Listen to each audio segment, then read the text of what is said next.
The legal code, you should take a look at it. I want. Have you Was confirmed? It's a mess. This is. Update, bro. Okay, chill. It sounds like that John died. He messed up the story. Not really. I don't like. Have you had? You don't know? This person, I would say like. Yeah. Like ketchup. You know, You don't have any, what's never. Wait, can we like relay? Who's gonna use it? Again, I would It's not it. You and I would try to next time. There's not even. I'm checked out. No, Like- that makes sense. The only thing that could be an issue is like maybe not. You're keeping you covered? Most. Play is to plug in your phone and. Should I? For like Ariana Grande or whatever? Are they? Yeah. Yes. You can, dude, you can also bring that up. I'm just saying. It's a good place. Okay, if you think of it as soon as it's time to, you can also just start. Yeah. Okay, have a seat for.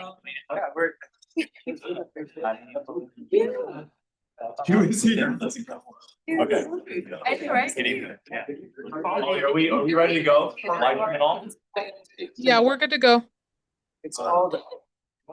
He was just. No, we're good. Yeah, you guys have any, like, you want me to add on that? Any slides on it? Yeah. I think this needs. That's why I can't find it. Okay. I have the pleasure of calling this meeting to order at 6:34 PM. Flying room A of the USEN by Substitute Vice President Paula. So before we begin, we call for students to acknowledge that the lands of the University of California locations were built upon, were expropriated and funded upon exclusions and erasures of indigenous people's human rights throughout California. UCSB is built on Chumash land, specifically that of non-federally recognized Barbareño tribe.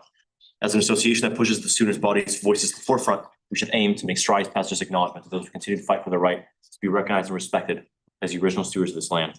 I ask you all to dedicate time and care to personal education and advocate for justice alongside indigenous peoples. Let's move into roll call. Senator Chaudhry. Senator Claro. Chief Simonian. Present. Gutierrez. Carter. Present. Hepburn. Present. Jung. Present. Jones. Present. Lucan. Present. Lee. Right, Manala. Present. Manitoba. Malhis. Olaletan. Present. Ono. Present. Reese. Present. Shirkin. Sussman. Present. Sundarajan. Dan. Present. Toledo.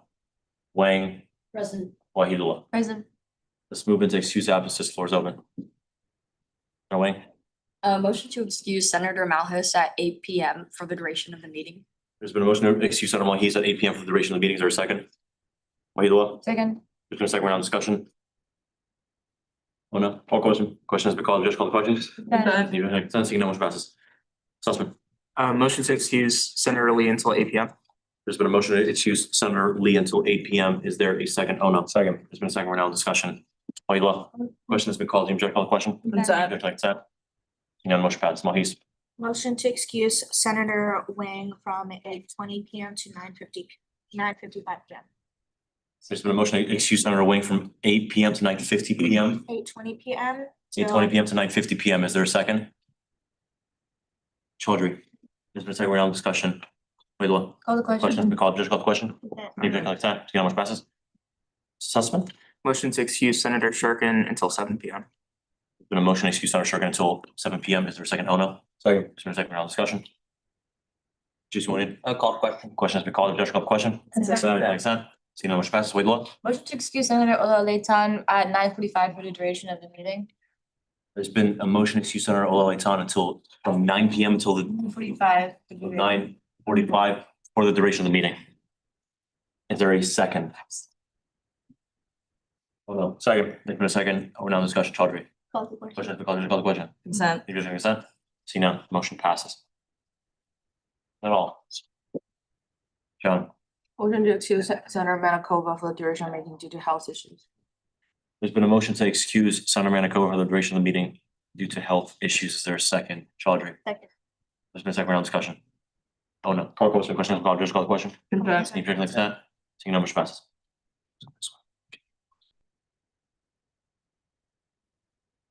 Who's the first? Well, he's. Is that all? Sure. Senator Malthus is present. Yeah, it's excuse her. At 8 p.m. deliberation meeting, right? Yeah. At 8 p.m. deliberation meeting. Just.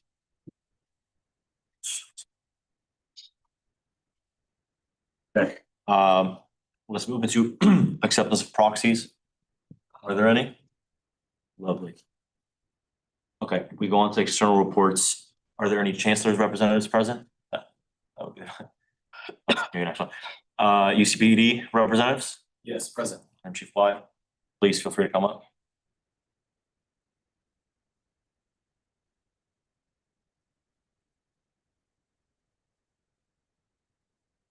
Where's yours? You didn't have anything you need on the up there, did you?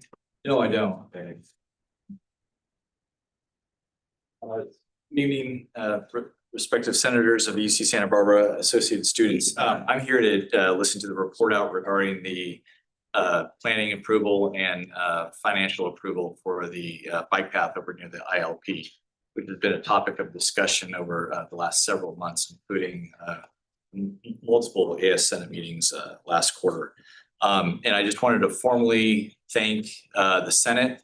I wanted to formally thank the AS Bike Committee, the Chancellor's Office, Capital Planning at UC Santa Barbara.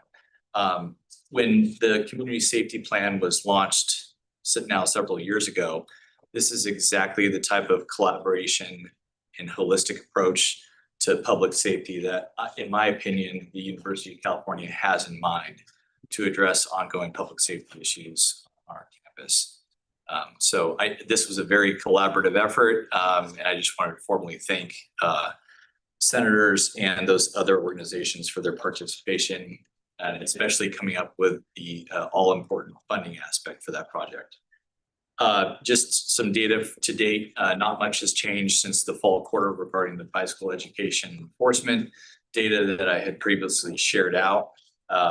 Much to do with the winter break that we all had. And to date, we still have about 1,590 warnings that UCPD has provided to community members out in the areas of ILP, elsewhere on campus, but mostly specifically to ILP and the SSMS area of campus. So 1,590 warnings and 10 citations.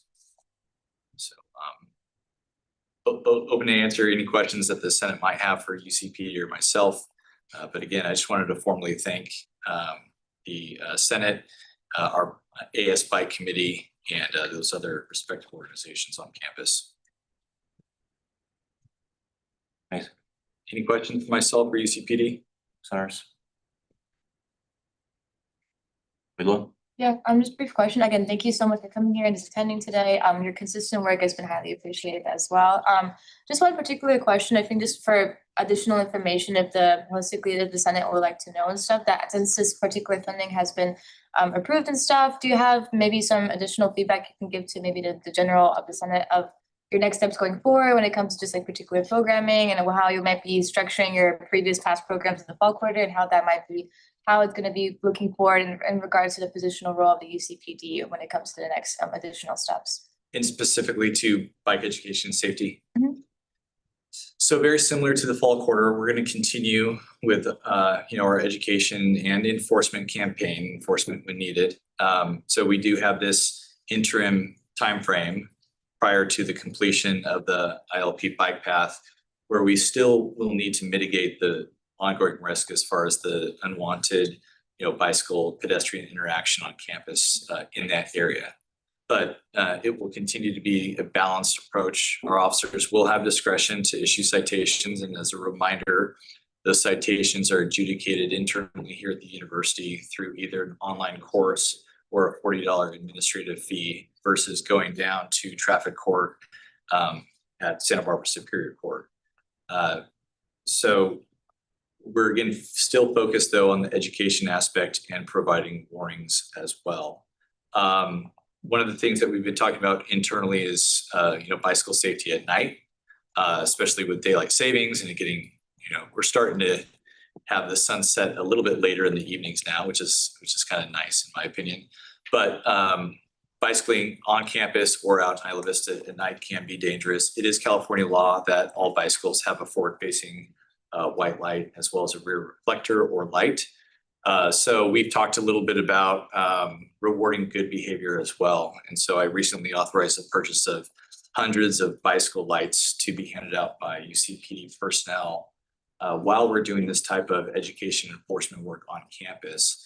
And that will kind of build up to a February 17th planned community outreach event that we have collaborated with CHP and SBSO Sheriff's Office on over at the Pardall Center that we do every year as far as a bike light giveaway.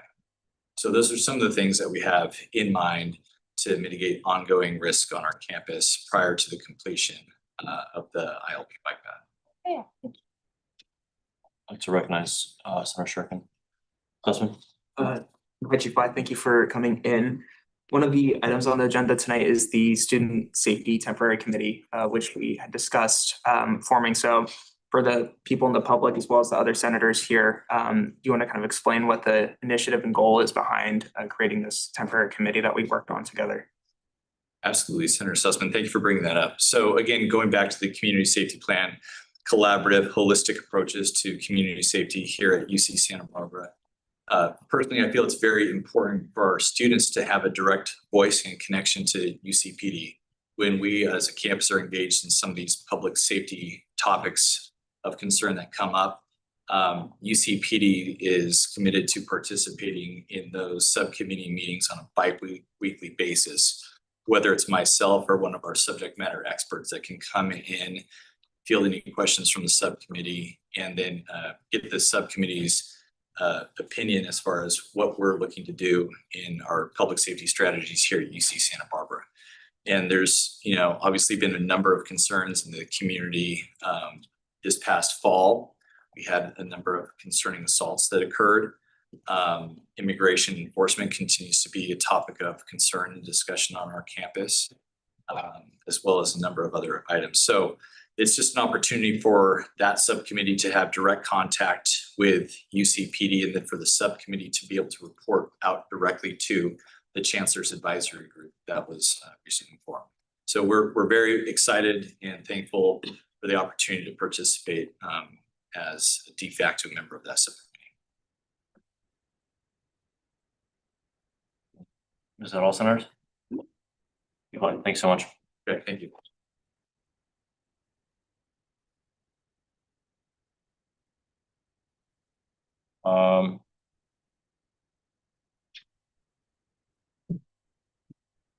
Do we have any Graduate Student Association representatives? USEN Governance Board representatives? Or IVCSD representatives? Okay, do we have any unanimous consent to move into section D, public forum? Consent. Consent. Okay, let's start with Michael Littlepage, representing the Veterans Resource Center on the Mobility Transport Program budget request. And Holly, if we could please project the presentation up there, that'd be great. Yeah, absolutely. Give me like 30 seconds to get it loaded for you all. That's fine. I'll just read the speaking agreement to you all. So Micah, you have 3 minutes to speak with 3 minutes for Q&A. Please state your name, pronouns, and enunciate, refrain from yelling. Speculation or senators' intentions are prohibited. It may result in you being removed from the ability to speak on the floor. Please know this meeting is being recorded. You may speak on any issue, whether it's on the agenda or not. Please include a consent warning. If it will be graphic, you may only come up once, and you may choose not to answer any questions. Do you agree? Mm-hmm. You have 3 minutes suffice? Yes, we do have 2 other speakers as well, so I'm not sure if you want to do separate time or. That's fine. We can do each. We'll just add your names afterwards. Okay, perfect. All right. Hello, senators. My name is Michael Littlepage, and I'm here representing the Veteran Resource Center, the Student Veterans of America, as well as the Mobility Transportation Program. So you should have all received an email from me earlier today. It has a presentation attached. If you would like to pull it up or look at it, we're going to be briefly summarizing it. So for those of you that don't know, the Mobility Transportation Program which are the little carts you might have seen driven around campus supporting. It was established in 2022 and it serves students with both temporary and permanent mobility challenges. So we serve everybody from those who are visually impaired, permanently handicapped, to just those who have broken a leg, an arm, a wrist, anything. So our program's main objectives are to enhance accessibility to campus, ensure student retention by making sure an injury does not prevent a student from going to class, increase student employment, specifically for the UCSB veteran and military affiliated community, as well as increase sustainability on campus. All of our vehicles are zero emission, so it is a very clean way to get around. So our demand has increased very rapidly since the launch of our program. There has been an over 185 times increase in the amount of riders and the amount of riders using our service. And in last quarter, fall 2025, we provided over 2,000 rides to 180 different students. And that is on slide 4 for reference. So our rides from fall quarter have already surpassed the total amount of rides from 2023. And we are expected to surpass the amount of rides from the last year as well, which we had over 5,500. So we are here though, because while our pilot funding was generously provided through the Student Fee Advisory Committee, that funding is expected to run out by the end of the school year, effectively leaving us with no way to pay our student drivers, to pay our faculty, our program director, or fund the various fees associated with maintaining and driving the carts.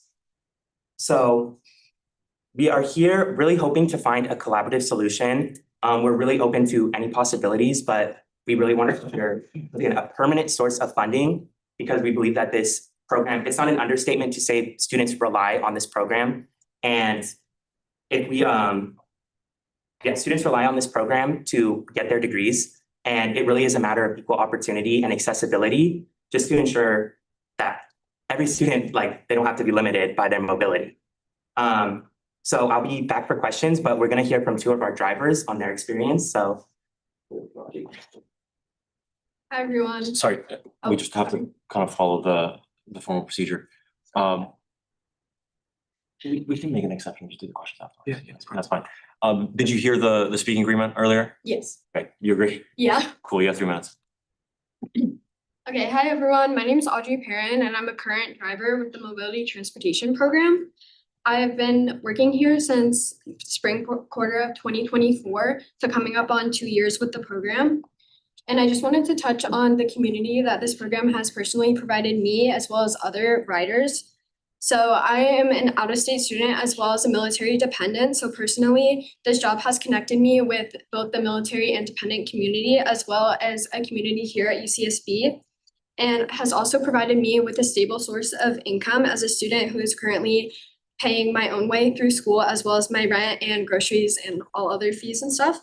And I also feel as though I serve as a mentor to our riders, specifically first-year students and transfer students, because they ask me questions and just general advice on what classes to take and how to get more involved both at UCSB, on campus, and just in the community in general. I also wanted to touch on some of our current restrictions with budget cuts we have received in the past year. So this year we have had to cut down all of the admin shifts and 3 of the driver shifts during our busiest days, Monday through Thursday, which has impacted what we are able to do with the program and the amount of riders we are able to accommodate. And we do our best to try to make sure all of the riders get to their classes on time, but this is particularly hard when we only have 1 or 2 drivers on shift. We are currently relying on our program manager to help cover some of those shifts, but she sometimes has meetings or other work duties to attend to and is not able to help us out all the time. And even during peak hours, when we do use our 2 biggest 6-seater carts, we do have to make multiple trips from campus to make sure riders get to campus on time. And so not having enough drivers also puts stress on the riders who really rely on this program, both with temporary and permanent disabilities. And they really want to make sure to get to class on time for midterms, finals, and classes that require in-person attendance. And we are seeing some future problems that riders could face if this program is not provided in the future. There are a lot of students who currently do choose to ride their knee scooters or crutch around campus, but this poses some risks because the campus is kind of hilly and there is differing pavement terrain and stuff, which can make it dangerous to e-scooter and also tiring to crutch across campus. And many riders who do have to get surgery, the only way they are able to get to class without a lot of pain is through our service, and without that, they just said that they will not go to class or even have to take a quarter off, which can limit their access to education. And our program used to have a van that would service outside into the surrounding Goleta area, but as of right now, we are not able to do that, and we only serve a 1.5-mile radius. Thank you. And could we get both of your full names, starting with you, please? Yes. My name's Audrey Perrin, How do you spell last name? Perron. Got it, appreciate it. And my name is Amber Andish, Andish. Amazing. And you heard the speaking agreement? I did, yes. Everything's good. Minutes. Hi, everyone. My name is Amber Andish. I just want to say thank you for taking the time to hear us out today. This is something that's super important to me and a lot of people in the IB community. I started as a driver in spring of 2025, and I'm also military dependent. So I feel like this job has connected me with countless military community, and also I've built countless relationships with drivers and riders. Going into the job, I was shocked at the amount of riders that we had already. I never realized how many people on campus struggle with mobility, transport, and getting to class on time, and it wasn't an issue that I even thought about until I started doing the job. I know that so many students, they rely on the service to get to class on time, and when I first started in spring of 2025, so this couple quarters ago, we had enough funding to schedule enough drivers so that we could ensure that each student was making it to class on time efficiently, and that no one had to stress about missing any important parts of class or anything like that. And honestly, we did have enough drivers to make sure that everyone was getting to class on time, and it was really great. Everything was going super smoothly. But this year I've noticed we've had like severe budget cuts, which have reduced us to only 1 or 2 drivers working at a time. And honestly, it just isn't enough to fit the demand of the job, especially since demand has increased in the past years. And as more people find out about the program and we gain more visibility. I just want to, a little story. A couple of shifts ago, I think in fall quarter, there was an event where I had to call Audrey, my coworker back here, maybe about 10 times in the span of 15 minutes because we had to kind of organize who would get who because on our busiest times, we will have like about 15 rides in the span of 5 minutes. And it's really hard to get to everyone efficiently, safely, with just 1 or 2 drivers at a time. So now the drivers were basically scrambling to delegate rides so we can get people where they need to be on time. And honestly, it's just negatively impacting the reliability of our service. Also, it's just that no one really expects to get injured. So it's super hard to empathize when it happens until it happens to you, especially like with how our bike paths are. Like it really is so easy to just get into a bike accident. And then all of a sudden you're like, okay, how am I supposed to get to class? But I just want to emphasize that despite these injuries, these students, they still deserve to be able to attend their classes and stay on top of their academics. Some of my riders, they've talked to me about how their professors just like aren't accommodating to their situations at all, whether it be just by denying extensions or not excusing absences or just and then this is causing students to just miss out on participation points and important lecture content. One person specifically said like that the professor was like, oh, I do permit 1 excused absence a quarter, but like with these types of injuries, like 1 excused absence just isn't enough to make up for it. And so also some of our riders have permanent mobility issues. We serve quite a few visually impaired and permanently wheelchair bound students. One of them, he lives all the way in 6-7 block and he's visually impaired. And so.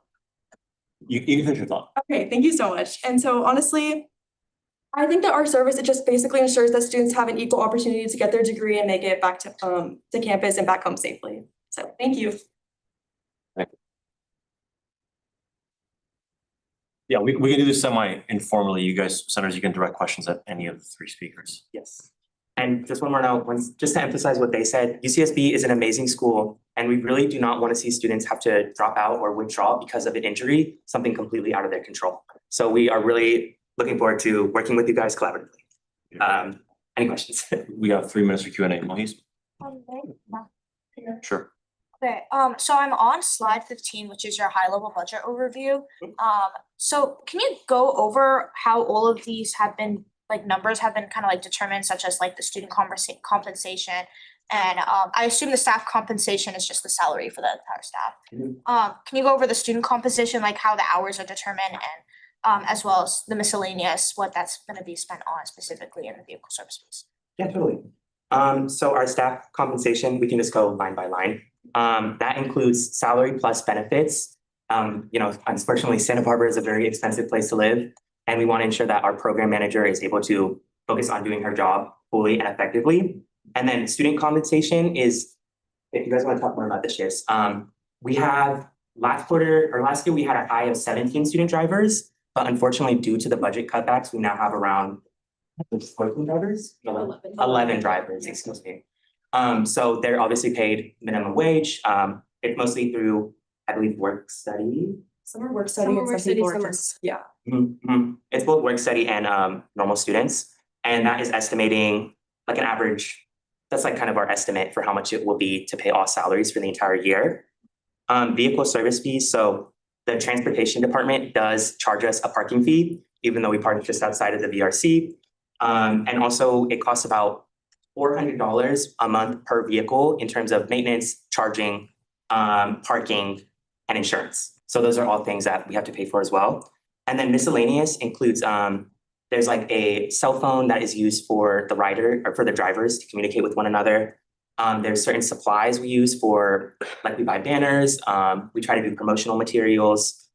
And then data is just like the tracking software that the drivers use to like organize all of the rides, because they have a specific software they use, right? Sorry, It's the cell phone data and also the cards are tracked through the computer. Yeah, and there's also a card tracking software that we have to pay for. So that's the full breakdown. If you want more like specific levels, I can give that to you, but this is just like the high level overview, basically. Yeah, so if we're gonna fund this, a more detailed like spreadsheet with like links to like resources would be great, and I can work with you guys like outside of the Senate floor and help get that so we can forward it to the Senate floor so we can actually pass money. I did want to ask though, so AS, we operate on student fees, undergraduate student fees, and I noticed on one of your slides you kind of like showed your writer demographics, showing that you guys have served undergrads, postgrads, faculty and staff, and that doesn't fall under like our mission statement of the AS. How would you guys like make sure that the money you receive from AS is allocated towards your like undergraduate students specifically? Yeah, totally. So on the pie chart, am I able to respond? Yes. Okay, so on the pie chart, it shows that over 95% of our riders are undergraduates. Mhm. They make up a vast majority. We only serve around like 12 graduate students and 3 faculty and staff. But this is a point I wanted to mention. We are working with the GSA and we are planning on working with the GSA as well as the faculty and its staff committee to increase their funding because of course, there's lots of different types of mobility challenges. But we're coming here first since an overwhelming majority of our riders are undergraduates, as well as all of our drivers are undergraduates. So it's directly supporting the salaries of the students. Yeah, does that answer the question? Yeah, thank you. Yeah, and go ahead. Motion to extend the Q&A time by 5 minutes. There's been a motion to extend the Q&A time of 5 minutes. Is there a second, Lugan? There's been a second, Reese. Call the question. Question has been called. Consent. Yeah, is any objection to call the question? Consent. Objection to consent, seeing none, motion passes. Put 5 on the clock, please. Did you wanna finish your thought? Oh, I did have a question. You mentioned you wanted more like resources related to the breakdown, like what exactly do you mean by that? Like, So I can work with you outside of the Senate floor on like getting that set up, but typically I think the best method that for me and lots of other people that work on like looking at financial material and budget requests, like a Google Sheet or a spreadsheet Excel with like links specifically to everything and breaking down miscellaneous into multiple line items. Everything needs to be broken down to like a lot more line items, and that would be the best. But I can work with you like off the Senate floor, like either right now we can go to the back or I can email you. And we can set up an alternative meeting to make it a little bit more clear, and that should be great. yeah, perfect. If you could respond to my email, we could set up a that would be perfect. As well as like a group going, I would love to meet with all of you guys or as many of you as possible. So am I able to pick who goes or? I'm having like flashbacks. Wait, Ayla. Okay, yeah. Okay, first of all, just want to say again, just thank you all for coming here today and everything, not only just being close colleagues of mine, but just seeing the determination that all of you guys have been integrating to this program and stuff, and the consistency is very much appreciative. I have been just communicating with you individually and stuff, hoping that along the lines that we can help to come along to a financial particular situation to help this thing. But I guess I have one more additional question related towards financial procedures and stuff. Can you maybe just maybe to the whole Senate floor, aside from our own individual conversation, maybe like extend more elaboration about what you mentioned about in your slideshow regarding towards in particular more detail your funding, where the allocation of funding could be coming from, and then how you might be integrating that in more detail in particular towards this like programming and to how to fully encapsulate your budget overview as well, how you'll be getting this funding properly. Yeah, so since we kind of need a decent amount of funding, and we want it to be permanent as well, we are potentially looking at pursuing maybe like a lock-in fee or something like that.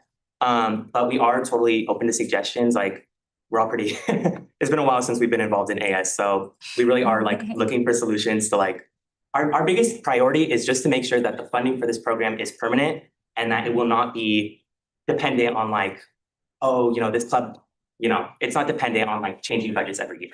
So, I'm not sure, you guys are the senators, so whatever solutions you guys come up with that you think would be best, we're open to, but ideally we would maybe like to pursue some sort of lock-in fee. So Luke, I believe you had your hand up for a while. Thank you. Micah, Amber, Audrey, thank you guys for coming in. It's good to see you guys here. For those of you who don't know, I also work with them. They're my coworkers. And this program, as they attested to, is very critical. So firstly, I just want to say to you guys, I can work with you as a liaison between, our the Mobility Transport Office and the Senate to make sure that this gets done, because I agree that it's really important that we fund this program and find funding long-term. Senator Wahidullah asked the first question of how do you envision the funding going forward? So lock-in fee or internally allocated seems like that's not a priority to you guys. The priority is that it gets funded, which makes sense. The only other question I had was, do you have a timeline for this? Is there a date that we should know, okay, we have to proceed, or we have to have the funding secured before things start to shut down or before you start to look for alternative funding sources, et cetera, et cetera? So we already have been suffering sort of the budget drawbacks. As we mentioned earlier, we're down to at most 2 drivers per shift. But I do believe, according to my boss, that we will be running out by this summer. It's most likely looking like that. We were last summer, we were able to expand services, including we worked during orientation. We were able to introduce new students to campus. Like it was really it was great. But unfortunately, we're looking at service cutbacks as soon as this summer. So I'm not exactly sure like what the plan was in terms of sustaining long-term funding, but it is pretty urgent. And ideally, like the sooner we can find a source of funding, the better. Okay. So I just want to follow up. And then have you gone to any other campus departments or entities like student affairs or the chancellor or otherwise to request or seek for additional sources of funding? I know you mentioned GSA and some campus faculty departments, but could you elaborate on that, I guess? Yeah. So in the presentation, it mentions our funding was originally sourced. The student fee advisory committee generously funded the implementation of this program. So they are the reasons we were able to get the carts, and they are also have provided the funding for the pilot, which has lasted the last few years. But unfortunately, they are more interested in doing one-time big grants, not so much maintaining the actual services as it goes. So we have reached out to them. We have also talked to like other departments. I believe we've been in contact with the chancellor about it, as well as like, I need to pull up the exact specifics. We have talked to other on-campus departments, and we haven't yet reached out to the GSA, but we wanted to come to you guys first. Once again, since a bulk of the riders are undergraduates, and also there's just a lot more resources available in AS compared to GSA and the faculty departments. Got it. Thank you. Anyone else extend the time period? Motion to extend the time period by 10 minutes. There's been a motion to extend the Q&A time period by 10 minutes. Is there a second? Audrey? Second. There's been a second. We're now discussion. Question. I'll just call the question. Okay, thanks, Nancy. Now motion passes. I think Sugar had her hand up for a while. Thanks so much for coming in. Can I do back and forth, Chair? Can I do back and forth? Okay. Awesome. So first question, I know you've mentioned looking into different faculty departments and like the broader purview of the departments here that might come up with some roadblocks, but I also feels like this might fall into like the basic needs category of school, so that might be someone to pursue. And then also I was wondering, did you say you have to pay for parking? We do, That's unfortunately. okay. I mean, if someone wants to help us with that, we're very grateful, Yeah. but we do have to pay. We don't make the rules when it comes to the transportation, so we do have to pay a fee, Okay. even though it's parked right outside of our building. I know it's ridiculous. Yeah, I definitely think we should fix that because that's not fair at all. But yeah, just basic needs would be really good. Maybe even reaching out to code to maybe see if they want to have a say in it or. I actually have a question about that. Is there a code office? Because we tried to track them down earlier today, but we could not find them. Oh sorry. I feel like. Sure, I can answer that. Can you keep that down? Pardon? Sure, I can answer the question that he was asking. Sure. Yeah, code doesn't have an office, unfortunately, it's been stuck for forever, they're trying to build it on the third building, you can reach out to their chair. Who is. It's literally just a code chair, that's their email. You can follow up on Yeah. email. Yeah. To get you a contact. That'd be great. Yeah, Possible. my good friend Maya, she's awesome. Okay, perfect.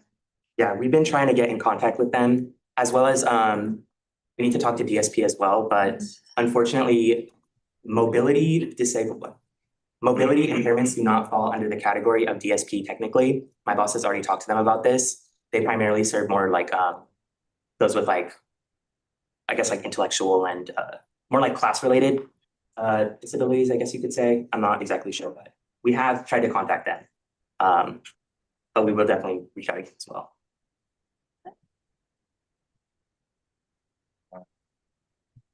Yeah, I'll move it fast. I don't really have a question. It's more of an answer in collective and providing a solution to, of course, the situation that we're facing right now. So first one, in terms of the parking permit, we can definitely talk to TPS about this because they're the ones who are sending this out. I think if they're aware of situation, maybe I'm assuming right here, but I think if they're aware of situation, that can be tackled. In terms of the long-term permanent funding and the temporary solution for the immediate budget cut that we're facing this summer.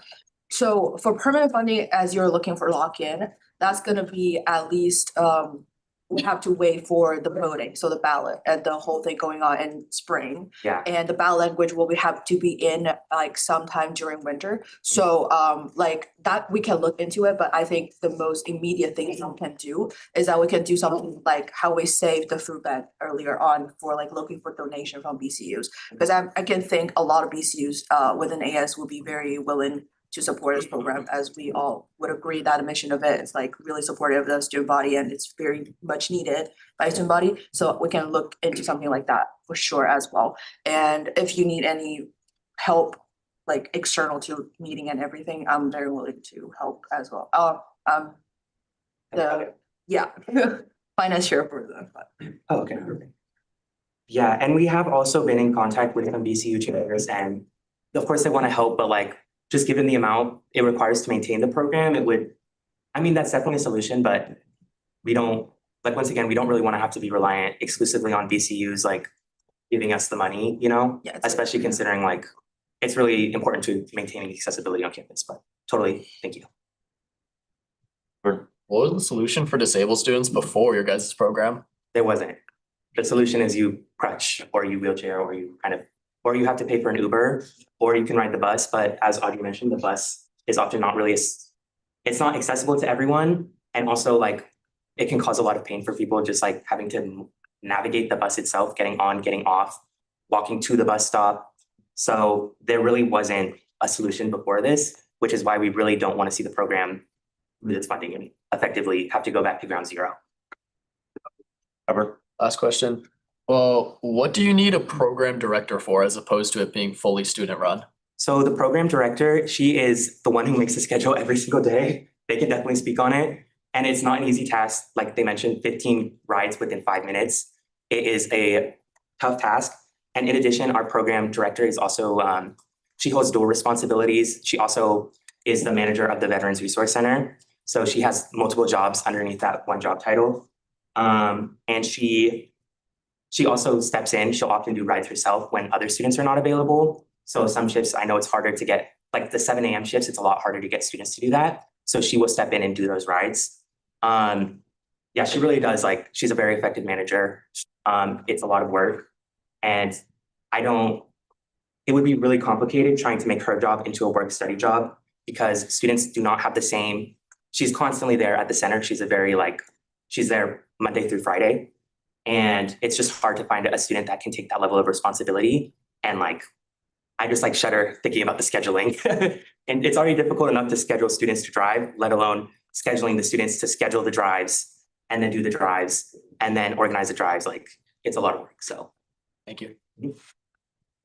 Please. The staff salary included in the budget, does it include her work at the Veteran Resource Center, right? It just includes her work. Since the TPS or the mobility program is part of the Veteran and Military Services, she kind of has two roles in one. I'm not exactly sure on the specifics of her. She's on a contract too as well.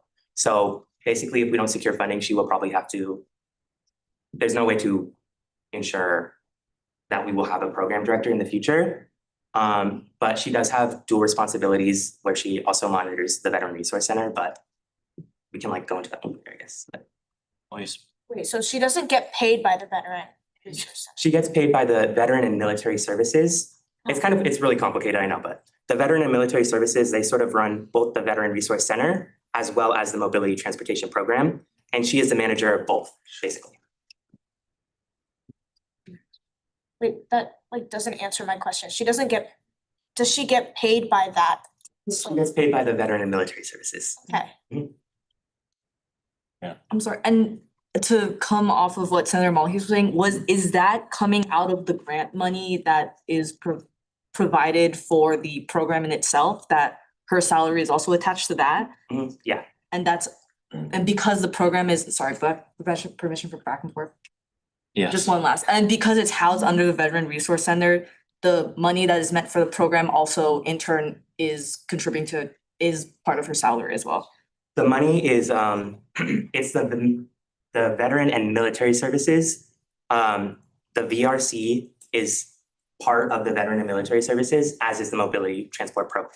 So her funding, the funding is, sorry, this is getting really specific. The funding that was directed towards the pilot program for the mobility service pays her fee, or it pays her salary, to my understanding.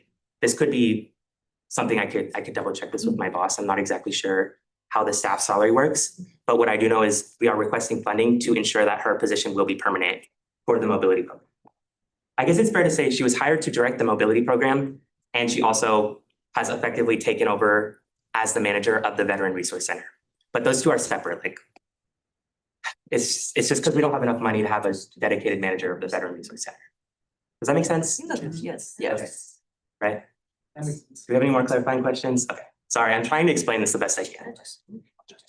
Could we, please? Sorry. Okay, Senator, Any more anything else? questions? Okay, thank you guys so much. We appreciate it. One more time, info, good job. Thank you.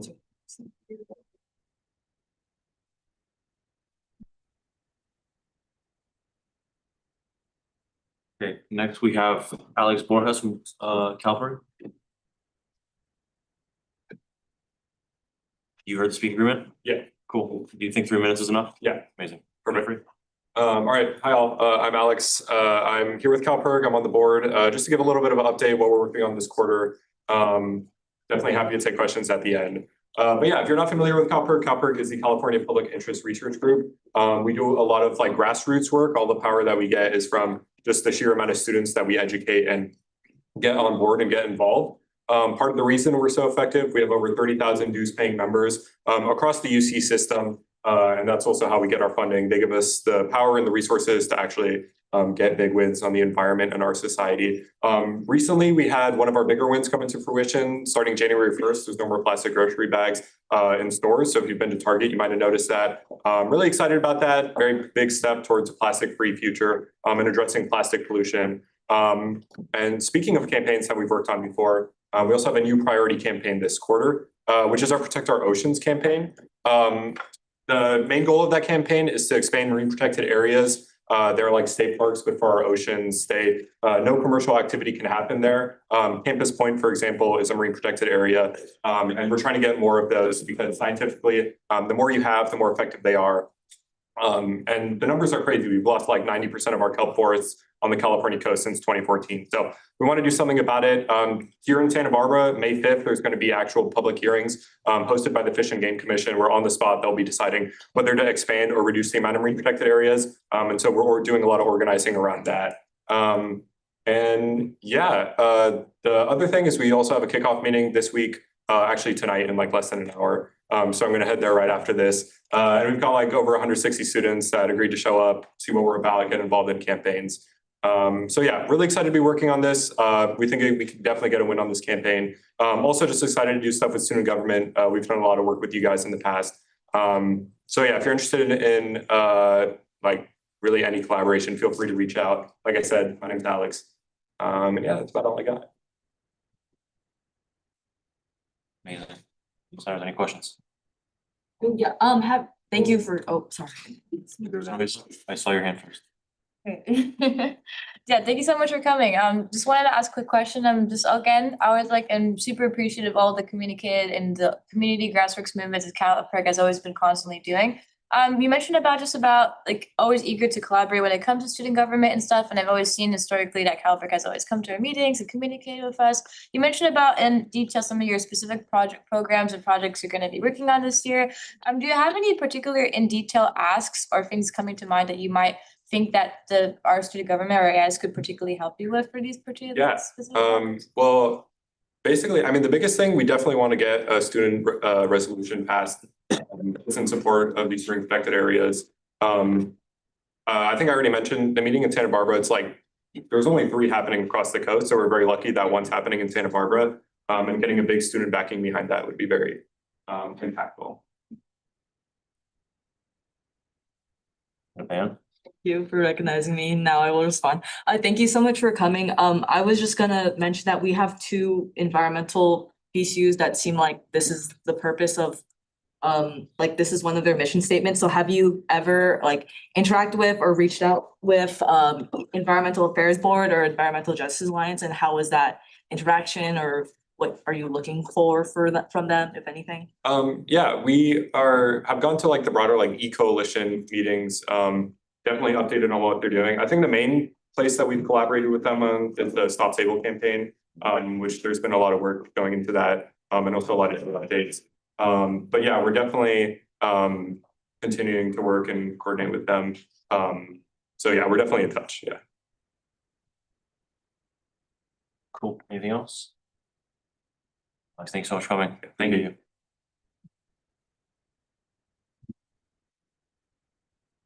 Great. I put to sleep. You okay? Okay, is anyone else here for public forum? Okay, I think we move to the unit reports. Are there any members of entities here? Yeah, Mike, if you want to come up.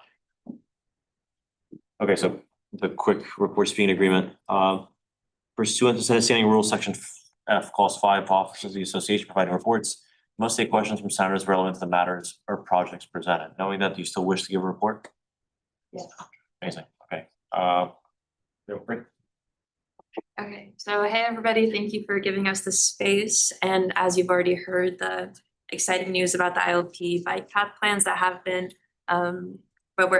so the plans have been funded. We secured the funding for the project, and 2/3 are going to be funded by the bike committee lock and fee. And that has been rolling over for several years for this exact purpose. And the remaining 1/3 will be funded by campus discretionary income, which Chancellor Sans's office agreed to upon a request. And that whole project is going to cost a total of $1.4 million. We brought this copy of the plans, which were developed by Stantec Civil Engineering, and then True Nature Landscape Design. So we can't like distribute these plans right now because they're still subject to change, and we were asked not to distribute them because if there's like multiple versions floating around, that could be problematic. But yeah, this is the overall design.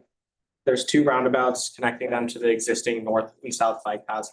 We've shown like the preliminary, like hand-drawn version of this at Senate before, but we just thought we would show you. The plans are real, as not everybody seems to believe. And yeah, so there are a lot of next steps, even though now we have secured all the funding for it. So there's a couple of campus sign-offs that still have to happen, and then we have to get regulatory approvals from like the California Coastal Commission and the Goleta Water District, because there are some like tree removals and tree replantings, and then also like there's concerns with drainage and the existing utility lines that are under the concrete there. But as you can see in this design, there's a net increase, I believe, of vegetated areas, so there won't be an increase in like runoff during rainy seasons. There's also no change to the width of the existing walking path, so the walking path is staying its 20-foot wide width, and it's still an accessible lane for fire trucks to come through in case of emergency. The bike path is just going to be built through the areas that are currently planters, and then yeah, there will be two roundabouts on either end. Oh yeah, so then we'll have to, after getting those regulatory approvals, we have to get a construction bid, but we and our campus planning colleagues are very optimistic that construction could occur this summer, I believe sometime in June or July. Yeah. Yeah, and as I forgot to say at the start, we're the co-chairs of the bike committee. My name is Rita. My name's Anthony. Yeah, so just that, but finally, thank you to everyone in Senate who supported us through the process with outreach, exploring funding options, communicating with campus, and overall moral support. And we're really glad that we were able to get this funded without having to use additional student fees outside of the bike committee's budget. And we thank you.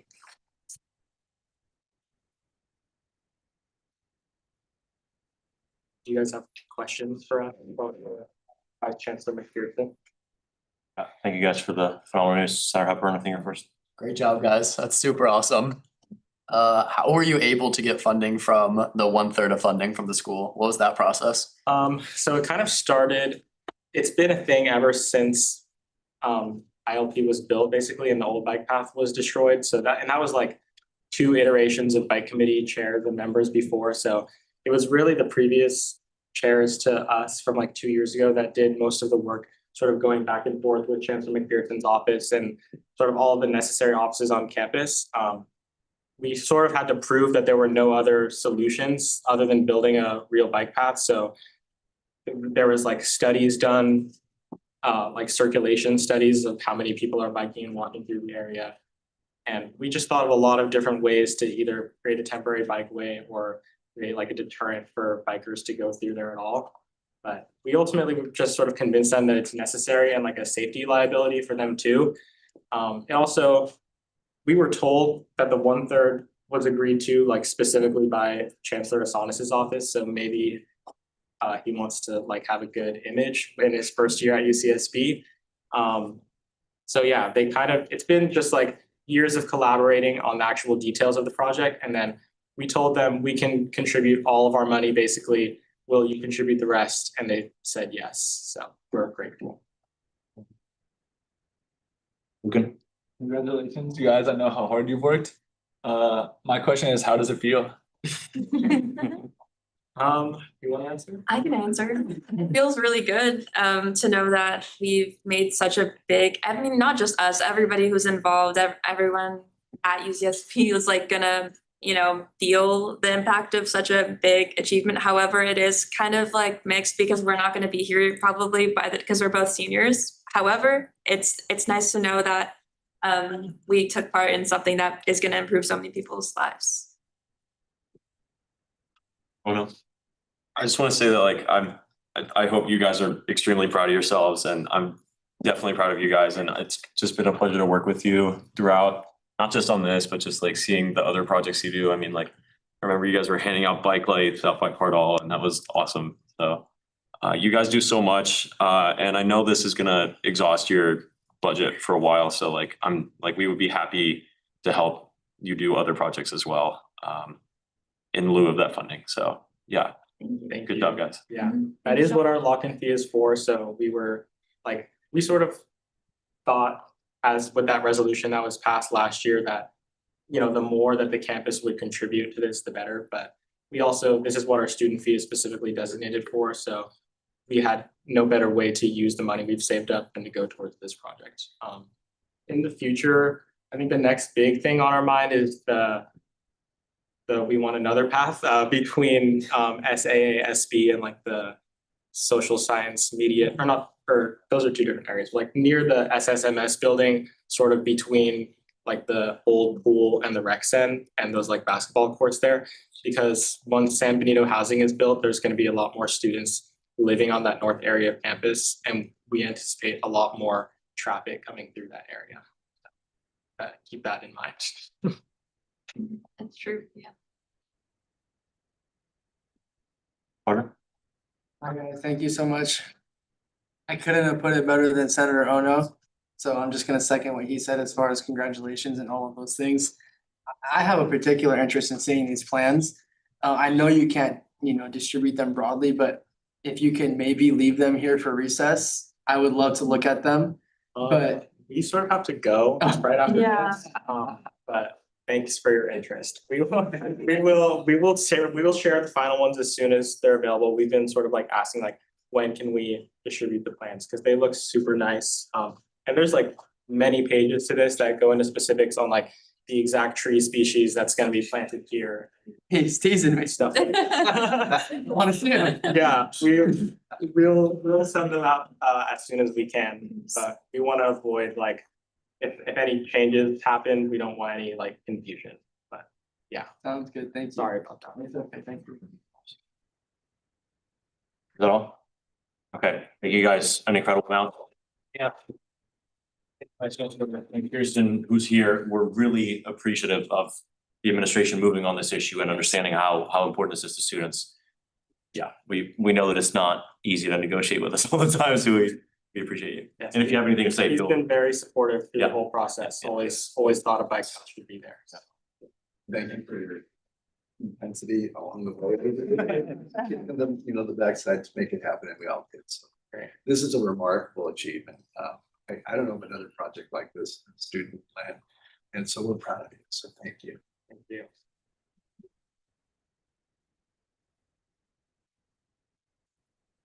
And last time you were here, we spoke about the rapidity of building at UCSD, and maybe this is a step in the positive direction. Okay, do we have any other unit reports here? Or rather units here to give reports? Okay, thank you guys for coming. Wait, let's move on to President's Cabinet reports. Thank you both. Executive Director's report. So Sean.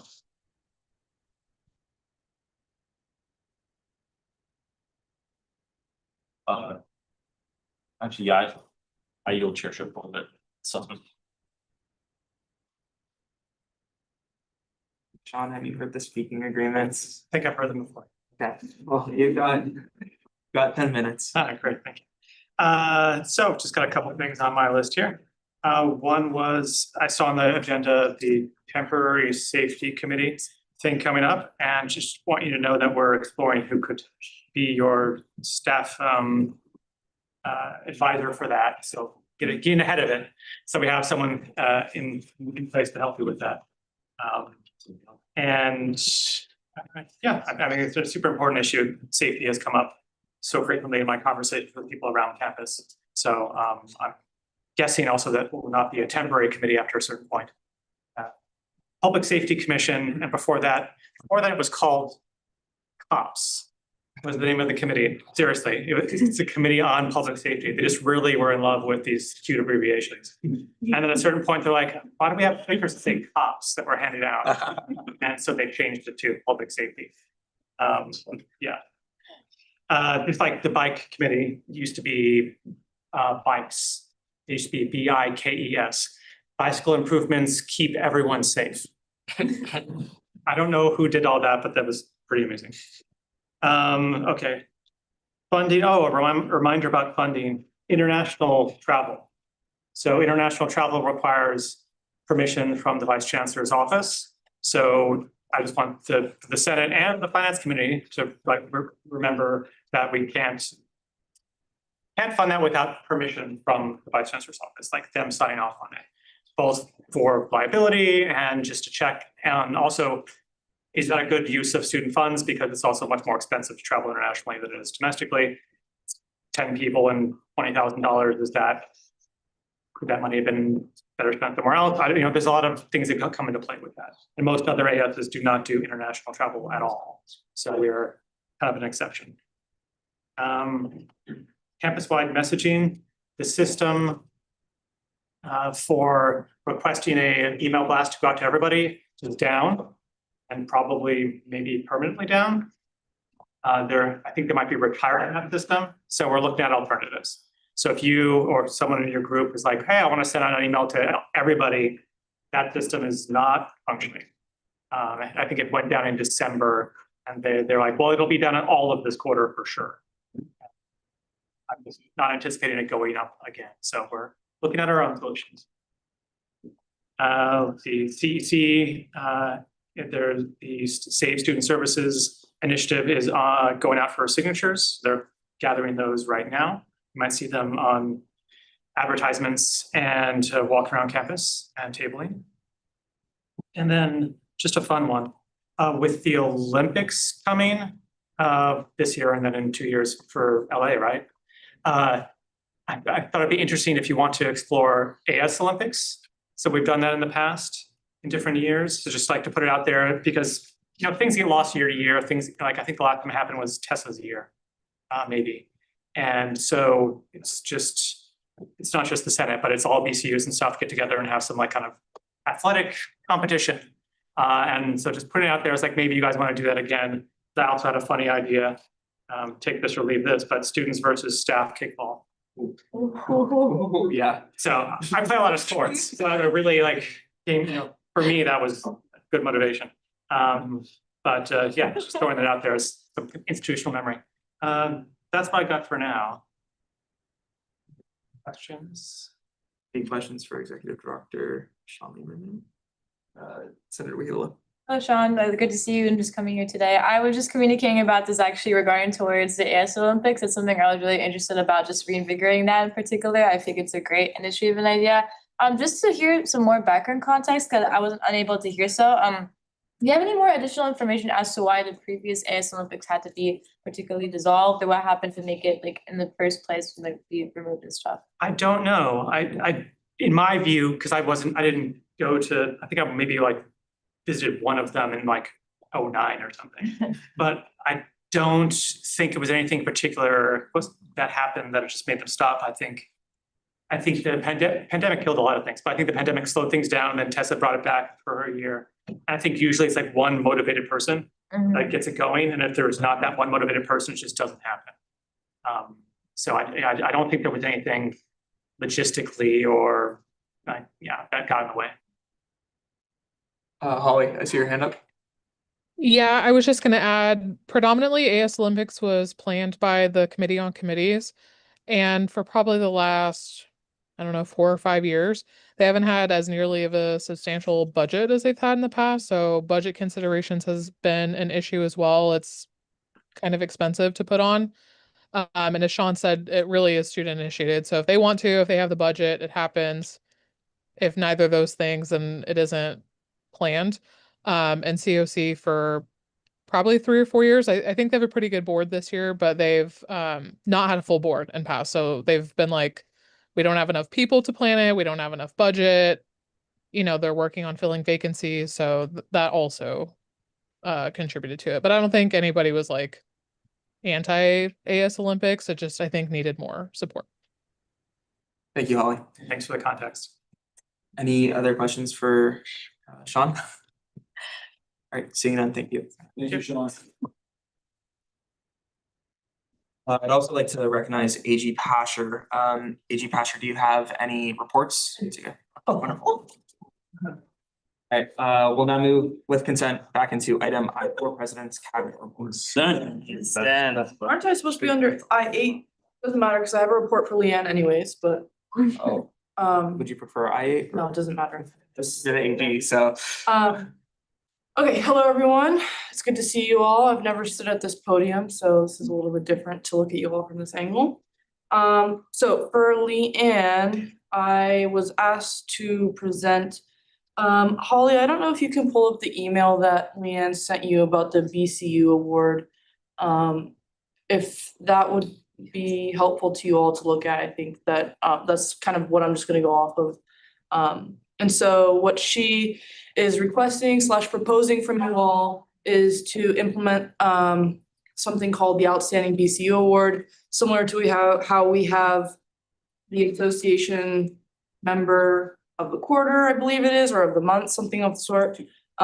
This would essentially create the same framework for that. And so I can go ahead and forward this to you all, but essentially what it's doing, or what is being asked of you all is to consider allowing for this to be in the budget eventually. So it would have if we look at here, the BCU will receive an additional 100% of their honoraria for the respective school quarter to double their honoraria, provided they meet all other requirements to eligible to receive full honoraria. So this would just reward BCUs that are working extra hard in the association. And so I think just keep an eye out for that in the coming time for President Metzger. There it is up in there. So I will ask, or I can forward it to you guys. So look for that in your inbox. Besides that, yeah, I think I'd like to give my AG report under I8, if that's okay with you, just to keep it separate. Do I have unanimous consent to move into item I8, administrative report? Questions? Questions for that? Sure. Sorry to interrupt. Vincent's got its hand raised on Zoom. If we could recognize him, please. Oh, yeah, Vincent. Hi, everyone. Just the context for the Outstanding BCU Award. The additional 100 that would be paid would come from the Senate account. So if a student would normally receive $300, the extra 300 comes from 468.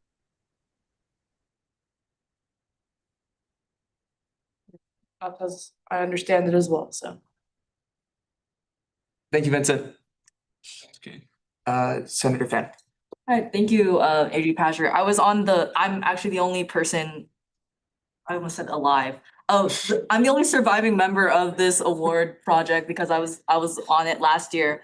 Developed by ESL, developed by former Senator Ming Jinja.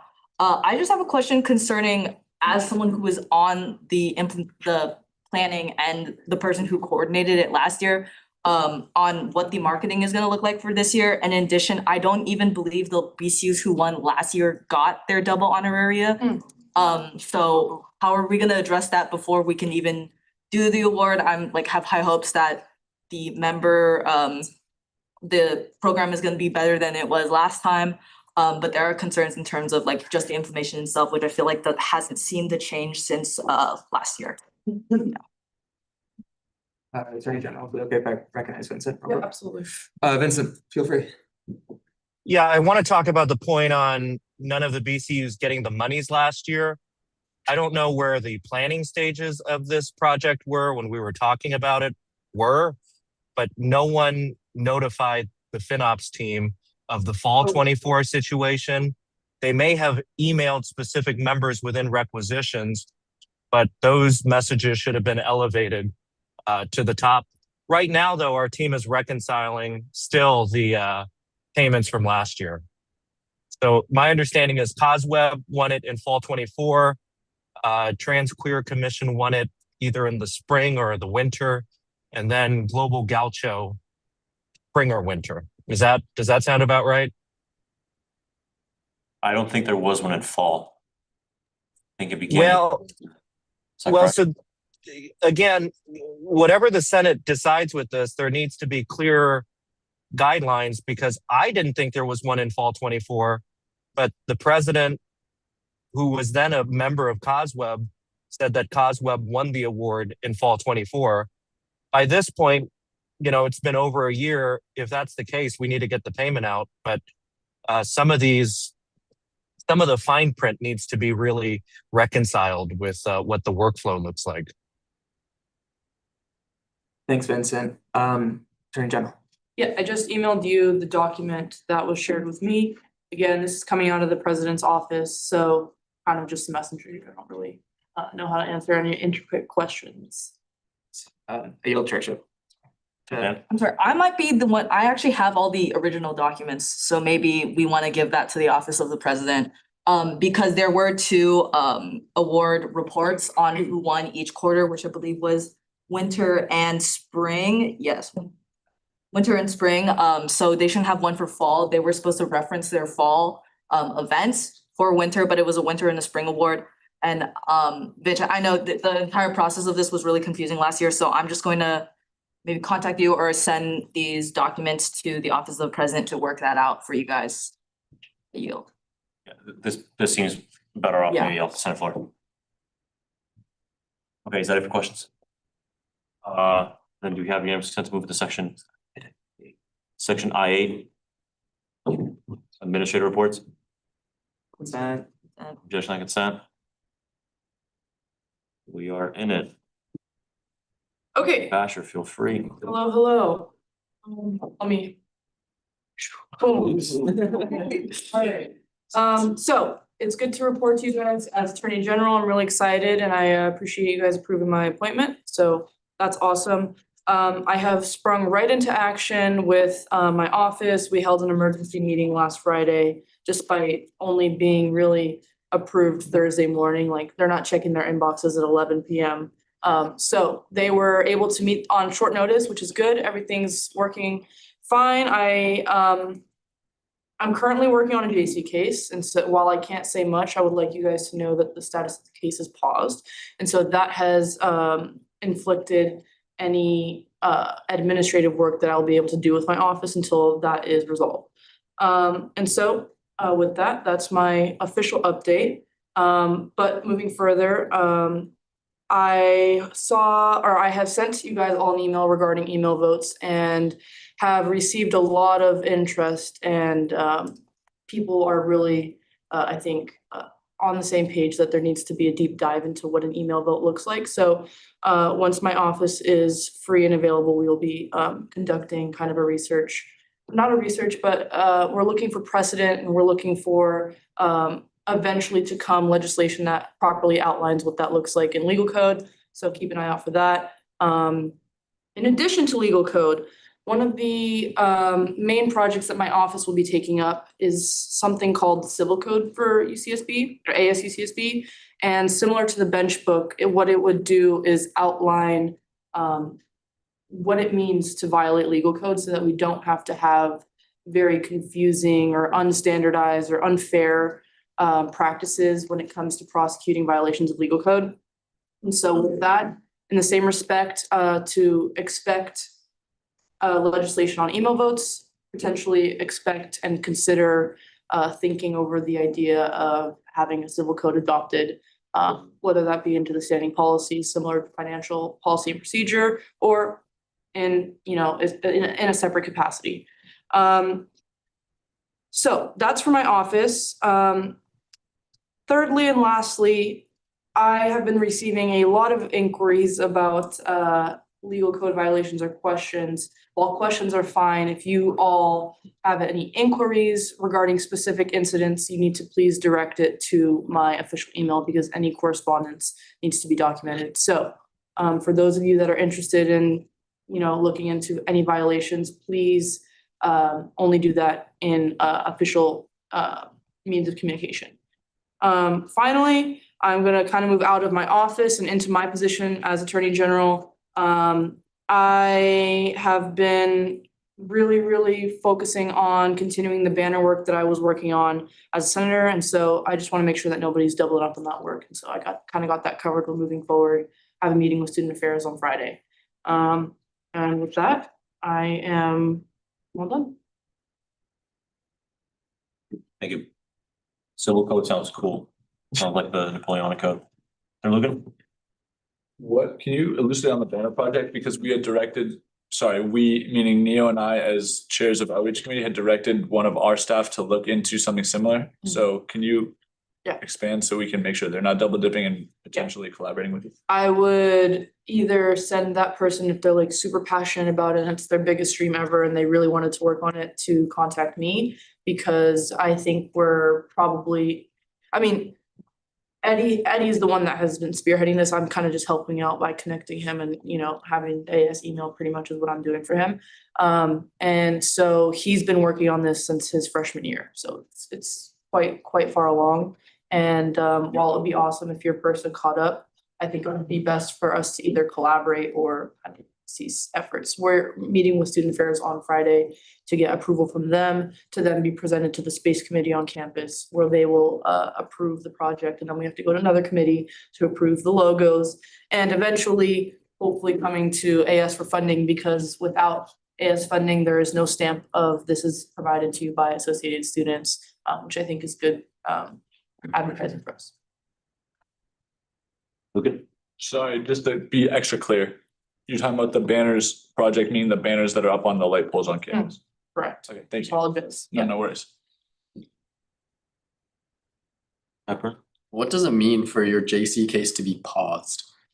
I can't speak too much about it, but essentially it was moving to trial and it has been paused for reasons that I will not disclose, but that is the status of the case and you can look at Judicial Council website for information on the petition or whatever you may like. By you or JC? I don't know what's publicly available. I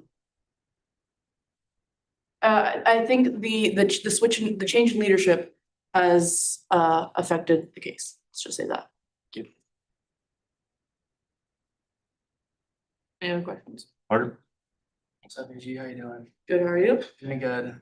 My only question is also in regards to the banner. Mhm. I just was wondering if we can influence the design in any capacity, if we can see them before they get, you know, Yeah. accepted and then loop around and ask us for money. Whatever you got. So the way that it works is campus administration is, I'll be nice, Hard to read. they bounce you around a lot, so the less I have to bounce around, the quicker this works. And so what the process is right now is the space committee has the authority over the light poles that we're seeking to hang the banners from. But before we put any banners up on the campus, we have to go to, I forget what the name of the committee is, it's like the design committee. Yes, you can have a say on the banners, but we can't make it lucrative or really outlandish because it would decrease our chances of it getting approved by the appropriate committee. Chair, really quick, may I have back and forth? And I may be wrong on this, but we can't even fund it unless it has our branding on it, right? No, yeah, it will have AS branding on it. It won't not have AS branding on it. That isn't a problem. Okay, Cool, yeah. that was my main concern, Yeah, honestly. I wouldn't be doing the project if it wasn't for AS, honestly, so I got it. Thank you very much. No problem.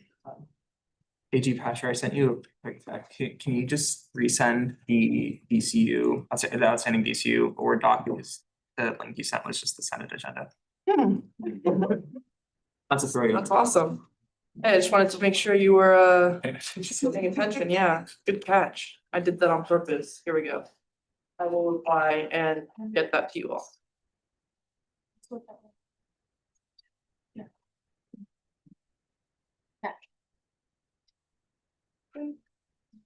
Okay.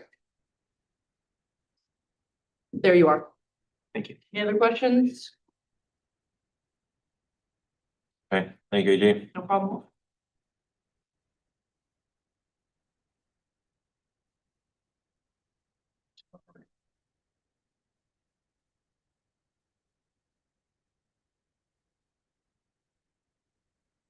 Oh, wait a minute. Sorry. Do we have any sense to move back into section I6 executive officers report real quick, or offices report? Consent. Jeffrey, you're still here. Feel free to come on. Did you hear the speaking agreement? Yeah. Cool. Feel free to introduce yourself. So I'm Jeffrey and I use she, him pronouns. So hi, everyone. I'm the Director of Accountability. And so I'd like to briefly introduce project accountability expectations for this quarter. And so all senators will be required to complete a Senate project form, which I've recently sent out. It seems like a lot, but it will only take a few minutes. And this will just help detail current projects, any current planned projects, timelines, funding, or resources needs for those projects. And these forms pretty much just allow the Senate and the IVP office to help better support your own work and ensure that expectations are very clear going forward. And so, in addition, senators are expected to actively use the project tracker, which is now an official system for documenting Senate progress. And this will be used when evaluating engagement, follow through, and also accountability. And so senators who consistently submit complete project forms and maintain their project tracker will be recognized for their engagement, and failure to do so may be reflected in accountability reviews, including honorary process. So I just want to thank you guys for your attention and for your continued support and commitment to serving students. Logan. Hi, Jeffrey. Thanks for coming in. If you can't speak to this, maybe one of the authors of the most recent honorary bill can. In what capacity can honorary be reduced for not following the orders of the IVP's accountability director? Yeah, one of the requirements is there's a 10% deduction if legal code is if your legal code duties are not followed. But currently, that's not under our legal code duties to submit a report on this. So that's the only thing, but there is a 10% deduction if legal code is determined not to be followed by any BCU members, by their chairs, or for Senate members determined by the IVP. Okay. So just to clarify, the IVP determines for all members of the association if they did or did not follow the legal code and if they get a 10% reduction in their honorary. No. And can you clarify what you said, because I didn't understand? For the Senate, because there's the criterion that was broken down. It's 4% per attendance, and then 15% for say the association attendance, and 10% for legal code duties being followed. Okay, thank you. Yeah. Those are the only deductions that are applicable and possible.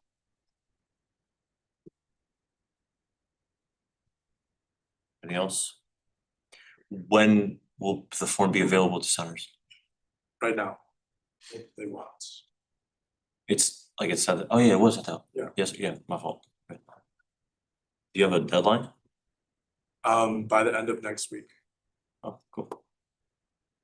Anything else? Okay, thanks, Jeffrey. Good night.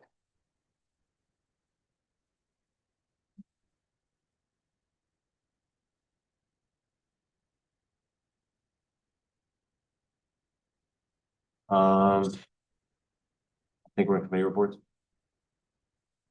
Does finance have one? Outreach? Yeah, I'll just give a brief report from here along with Senator Harder if he wants to add on. Sorry. We on Monday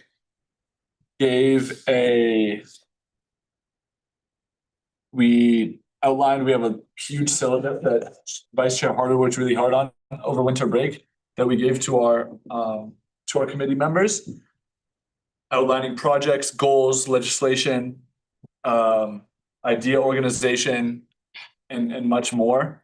And I encourage my fellow senators to look over that, because there's a lot of room for potential collaboration. And we're going to be working on a lot of stuff as a committee this quarter, and we'd love to work with all of you in projects both directly and not directly related to our charge as outreach committee.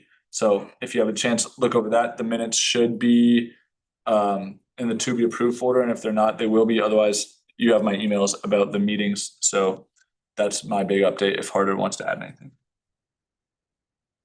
And I'll take questions if there are any. No, I don't have to. Any questions?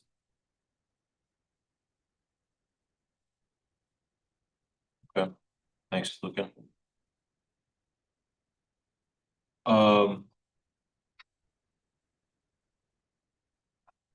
Yes, If you have a brief report, sure. yeah, it's gonna take really fast, it's 2 minutes. So, cause I just remember the finance committee minutes did not come into the folder to be approved until 10 minutes before the meeting. Because this week we had like 6 requests and our man takers is like doing really hard work to get those updated. And one of these requests, was voted to refer back to the Senate, which if you guys still remember, former Senator Butler and her, Black History Heritage trip, that she did a really, like touching, presentation on that whole experience and how that, basically bring her to a new perspective of her, like, the whole history and the background of it. The reason why we referred it back to the Senate is prematurely just, the amount of money that we're hoping the Senate can kind of help us out a little bit. In terms, well, I was reminded, that there has been a motion approved by the Senate to approve those $25,000 out of the quarterly fund of the, Finance Committee. But as you guys may know, we have like those funds provided for all campus RCOs for each quarter, and we're just wondering if it's possible to get a little help from the Senate account for like half or none, depending on how people think.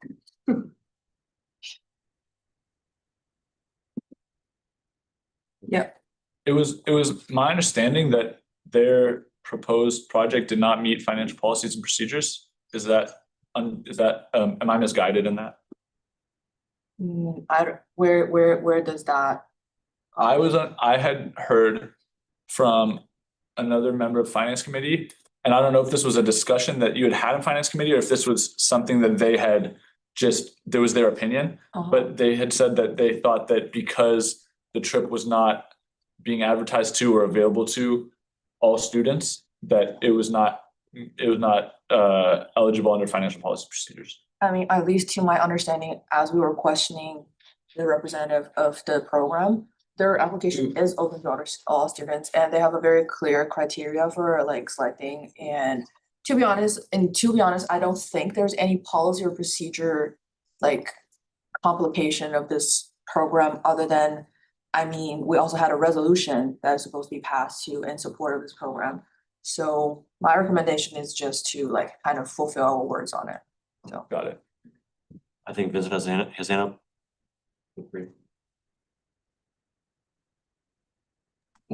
Yeah, Jenny, can you remind me, what's the group behind this trip again? You said Living History Project? No. It's CAPS and, well, the CAPS technically are representing them. It was a formal project by a formal center. It was originally under the High Impact Project, but they're kind of like doubting the sustainability or like the permanent like funding for this program. So Formal Center kind of reached out for multiple channels or funding resources on campus, and they had like CAPS like helping them partially fund their travel as well. So CAPS came to us for basically the rest of it this year. Okay, thanks. No problem. Molly, do you have anything to add on?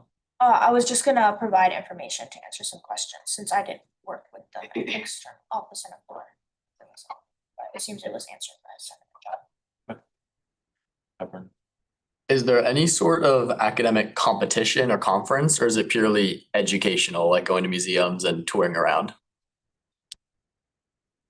I mean, I think, yeah. I believe Senator Monkeys had worked real closely with the project with the whole planning of the travel. I think it'll be better if she answered the question. Okay, yeah, so you apply for the program, the program's, oh, thank you for acknowledging me. The program starts actually in the beginning of the year. So you apply and people get into the program around November, and it actually starts during the winter quarter. So it's embedded in some of the courses that they take. They have to take this particular course after they got admitted to the program. And that course starts them with the education cycle that is even before the trip. And part of the funding that they allocate for this is not only just for the aspect for it. And then afterwards, they're required to write a research paper. So it is more of like, essentially more as viewed as an educational program more than as a competition. That's how it has been phrased, and it's hosted by CAPS as well as a lot of professors and the Black I don't know what the department is called, Black Studies Department, to like kind of host this program. Yeah. So it's an organization where they do all the learning ahead of time, and then they go and see what they were learning about and everything. And to clarify, this is $60,000 for 10 students and 4 faculty that is being requested. The allocation of money is not $60,000. The entire funding is $60,000, but the amount that they're asking for from AS is about $36,000. So that is not the case. If you look at the flux request, and learning does happen on the trip. There's a person who instructs and educates everyone on the trip exactly what they are seeing, as Senator Butler did actually have a formal presentation for this last year about the educational aspects of it. Like it is like heavy instructive learning. There's not like really like free going out. It's like you're always with like everyone at all times, like going through an agenda. And I think on the spreadsheet, Meredith Merchant, who I was working with CAPS, and Senator Wahidullah was also working with, has showed us the agenda that they do on the actual 10 days that they're on the trip. And before they go on the trip, they do have a reception, and then when they come back from the trip, they do have a recap from everything they learned from the entire program. Thank you. Harder? I literally just don't understand how the process works. So how does someone get selected for this? Does anyone know that? Like, what does it look like application to you're going on the trip, you're getting on the plane? And who is determining who goes on this trip? Yeah, so it's there are about 3 members of CAPS and Black Studies Department that receive the application and go through the application process. So there one is a form that you have to complete. And this is open and accessible to everyone. Then there are people selected based on interest, based on availability, based on like motivation and things like that, and responses to questions that they have on there. I don't know exactly what they determine is a better answer or not. I'm not educated in Black studies, unfortunately. But then they have 2 stages of interviews. So they have an initial interview process, and then they have a second stage of interviews when they narrow it down to probably the final 20 people and select the last 10 people, like the 10 people on the program. Sure, just one clarification. When you say CAPS, you mean counseling and psychological services? Correct. Okay. So the association does not have any role in choosing who is on the program or anything of that nature? No, it kind of works as if we kind of like fund other departments. It's just kind of like we're advertised there. Our association, we're funding it. It's going to be funded by student fees. It's going to be advertised on everything. But as of now, we don't have a say on who's going on the program. I mean, if we do want to communicate that or include a stipulation, I'm sure that wouldn't go anymore. Yeah, 2-part question. The first is, so the total is 36,000, but the association is being asked for roughly half. Is it like 18,000? Is Total 60K, the requesting 60K. 36K is what's Let being me asked. just confirm that now. Okay. And then the second is, have any BC, if that funding is coming from Senate and allocated, that's nearly a fourth of our budget, almost a fifth. But if that funding is coming from us, then that exhausts a ton of funds. So have any BCUs been consulted in, doing MOUs or sending funds to this project? Yeah, so basically we can do SCORE for sure. Yeah, to be honest, the funding part, it's problematic, but there's another thing that I want to mention is actually more problematic than the funding part, is about the consistency of the association.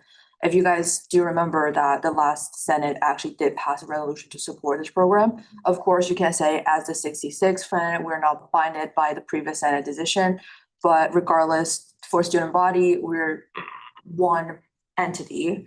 And I can see argument for both sides, but if the problem in terms is just the funding, to be honest, finance committee can't figure out accounts for it for sure. We're kind of just referring back to see if Senate want to partially assist as well. This is not one Point way. of information, sorry. It's 25K. Point of information Yeah. is to request Oh, information. I would have just recognized you right after. They're requesting 25? 25,703 and Okay. I don't believe it was the last Senate that passed this. I remember in a very lively last meeting, this was delayed until the first full meeting of this Senate. But resolutions are by nature not binding. They only function until the end of the term of a Senate. So if it were passed by the last one, it's just a win to you basically, but I think it was passed by you guys. But have their hand raised? Sorry, Marlo. I was gonna provide additional just feedback towards this project because I was in communication Senator Butler from the 75th as well as currently right now communicating alongside Senator Malkis towards this to help with this allocation of funding. But yes, other alternative entities have been communicated towards it says like other particular BCUs, but like initially what happened because we communicated this before that this was supposed to be allocated and funded properly and it was supposed to be communicated to the finance committee. But again, they're just reiterating this back to the Senate body as a particular statement if you guys are willing to help regarding towards these funds. If not, I can assume that other entities we can communicate can help funding towards this. But just although it was communicated about that this is requiring a substantial amount of funding, I would like to highlight in the record after communicating alongside multiple entities that are affected by this particular program that it is very, I think, essential when it comes to allocating towards student fees, student funding towards these particular programs. I think it's very commendable and stuff too, but just wanted to highlight that as well. So, yeah. Yeah, I think that's the time on this. I think we move on to liaison committee report. Sure. Yeah, I'll just go quick. I'll just go to the top so you can hear properly. It won't take long. The questions were represented. Do you wanna ask? Logan? Ms. Perkins, do you wanna speak? Are you here to give a report or are you just here to observe?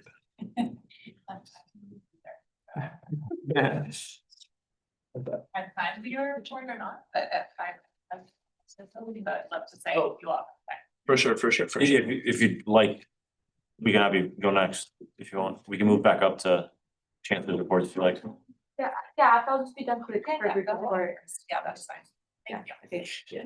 Okay, hello everyone. I won't take long, senators. I just wanted to make a little brief report again. I'm just speaking onto the podium just to get better communication towards this. I just want to speak not on particularly what I highlighted onto the agenda here. This is just a small miniature report. You guys can look over in particular or follow along as I'm communicating right now, but I wanted to talk about some of just like the positive feedback and some of the positive progress in particular we've been working on the liaison committee.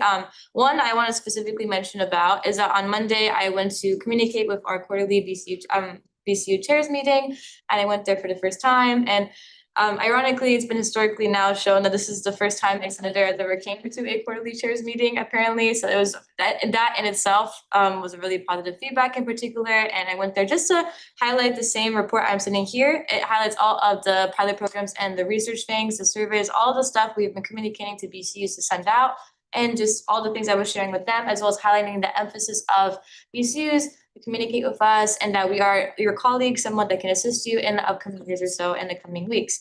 And some of the positive feedbacks we received after sending out this report is that a lot of the forms and the statistical surveys I sent on this quarterly report page were responded a lot, which is a really beneficial thing. Usually typically in the past, we'll only get like minute responses, either typically less than 5 or so. But from this one, we received around almost 30 to 40 particular responses from BCU chairs of positive feedbacks towards the new programs we're going to be starting to work off strong this quarter. And we received a lot of positive impact on just some of the things I mentioned to them about, like us coming in person to them more, communicating to them one-on-one, having more direct feedback and more reminders. We've all just holistically gave really positive feedback towards this, which I think is a really good step in the first direction.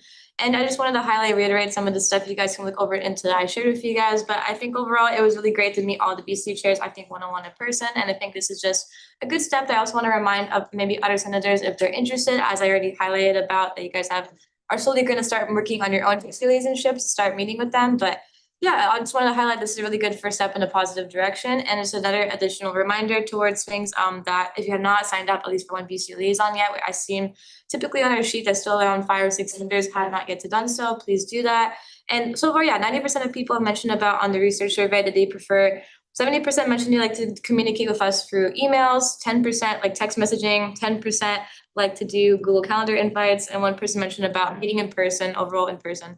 There was one actually really interesting particular comment they mentioned about where it's like, is there a preferred contact or way to communicate from the Senate liaison? The majority of them have said emails, the chair. I don't know if one person said like Kiza, which is funny, but that was it's just overall a lot of people. I mean, yeah, a lot of people are really excited to meet all of you guys in person, just to highlight that, I think, an emphasis. But yeah, I think it's just great to see them really enthusiastic about us meeting with one another. I did receive some particular communication things I will speak about afterwards and stuff, but however, holistically, it's been really beneficial and stuff too. Just want to highlight that emphasis. We're going in a positive direction and just wanted to share that with all of you. So thank you. I'm also open to taking questions too. Others? Carter? Okay. Thank you, Chair Amon. I appreciate your report. I appreciate you going to that meeting as well. Apparently the first one sounds like it was a historic event. It should be put in the, the People's History of IB, that book that's out there. It's a pretty cool book. I guess my question is in regards to the liaison committee meeting that happened yesterday night, I believe, whatever it was. From what I heard, you guys are implementing something like a 3-strike policy or something like that for the model, the liaison matching model. I wasn't aware of that when I signed up for it. Apparently that's updated as of last night. Can you just please fill us all in on what that even is? I literally don't understand. Yeah, for point of clarification, that is not holistically mentioned towards the Senate body in general. That's just for our own specific committee members, the 3-strike policy. Only because in comparison from fall quarter to winter quarter, we have now cut down our quantitative work by half because we're now working all together as a team. So because of that now there's less work to do, it's more qualitative and more easier to actually accomplish over the week, that we should be adding more, I feel, enforcement and more communication on a stricter policy, because it's not inexcusable as it was previously before to not do your tasks, not send one email once a week and stuff. So it's not at all in any way to the senators, it's just to our own committee members to make sure they're keeping on task, attending our meetings in person, communicating to us on time, because since we're having so many VCs are eager to work with us, we cannot let them down. So it's not any way to you. And as a particular reminder, I forgot to mention about so people signing up onto the sheet, that being a liaison also doesn't mean you're doing the work, by the way. You're just a point of contact for us if people want to ask us information. So it's not in any way laborious at all. So yeah. Sure, if I may ask. Okay, so let's just say someone gets 3 strikes, happens, like you fire them? Do they resign? Like what happens? Yeah, that's a good question too. It goes 2 ways in particular. If it is our student representatives or our BC representatives who are incapable of completing their tasks in particular because of their positional roles, that we might, if they have not been communicating to us and they have not been doing their goals, as well as just simply being absent in holistically their positional role in the liaison committee, then obviously they might have to, that's the go. But but if it is a non-positional roles or our senator roles in particular, and they have not been coming to meetings and they have been, not communicating to us, then we will be communicating to Senate leadership regarding towards these situational matters to ensure that the best way policy how to handle these particular members going forward and stuff. Just our committee only and so yeah. Another question. I guess this one, point of information, no, actually, it's not a parliamentary thing. I yield. Never mind. I yield. Yeah. Thank you, Chair Wahidullah, for going to that chair's meeting. I was very disappointed that I wasn't able to go. I was supposed to ask this during our committee meeting, but do you think they would be open to doing a second one? Because it feels like just a quarterly one where all the chairs, we finally get to talk to all of them. Yeah. Is a really big, important opportunity for us to interact with them. And I'm not sure, obviously, you probably didn't ask them, but do you know how receptive COC would be again to hosting one of those? That's a good question. I did not communicate one-on-one individually with COC's chair in particular, but after communicating holistically with all just the responses from the BCU chairs as well as the members of the particular just quarterly meeting, that I think they'd be more than open to communicate more in person, as I've seen from the results you mentioned about, though it might not be in full standard to how formal the last quarterly meeting was, but we're always open to creating new policies for our committee, maybe making informal like chair things or informal kind of things where people to come stop by and talk to us, I think would be good. If it's not as organizational that if the COC cannot do that, but I think that they would be, at least the BCU seem positive to that too, so thank you. Bergen? Thank you so much, Chair. I'm just, really grateful for all your hard work. I know I'm grateful with you and Senator Dan for all the hard work. Just really quickly, just given the fact that we've gotten such good feedback from BCUs, how can we make sure, some of the stuff, if it can carry over consistently, next year and the year after, just to make sure, we get these new systems in place and then we keep the good things going, so to speak. Yeah, that's also a good question. And that's something I also communicate alongside with staff in particular regarding towards these. As I mentioned last week and stuff, a lot of these ideas and new systems I've been introducing to you guys the first couple of weeks are just from the responses we received in the fall quarter. And because of that, in the first 1 to 5 weeks, we're kind of continuing these as more pilot programs and seeing, depending on the success about these one-on-one communications, on these like particular new systems we're doing, depending on how successful they are, I will be communicating with staff and just like working on this in a formalized manner to help to integrate this in a more permanent solution that in the future, future liaison committees or future senators can keep this as part of their system for reminders and just overall keeping more just straight pipeline things to help with that too. So yeah. Awesome. Thank you. Is that all? Okay.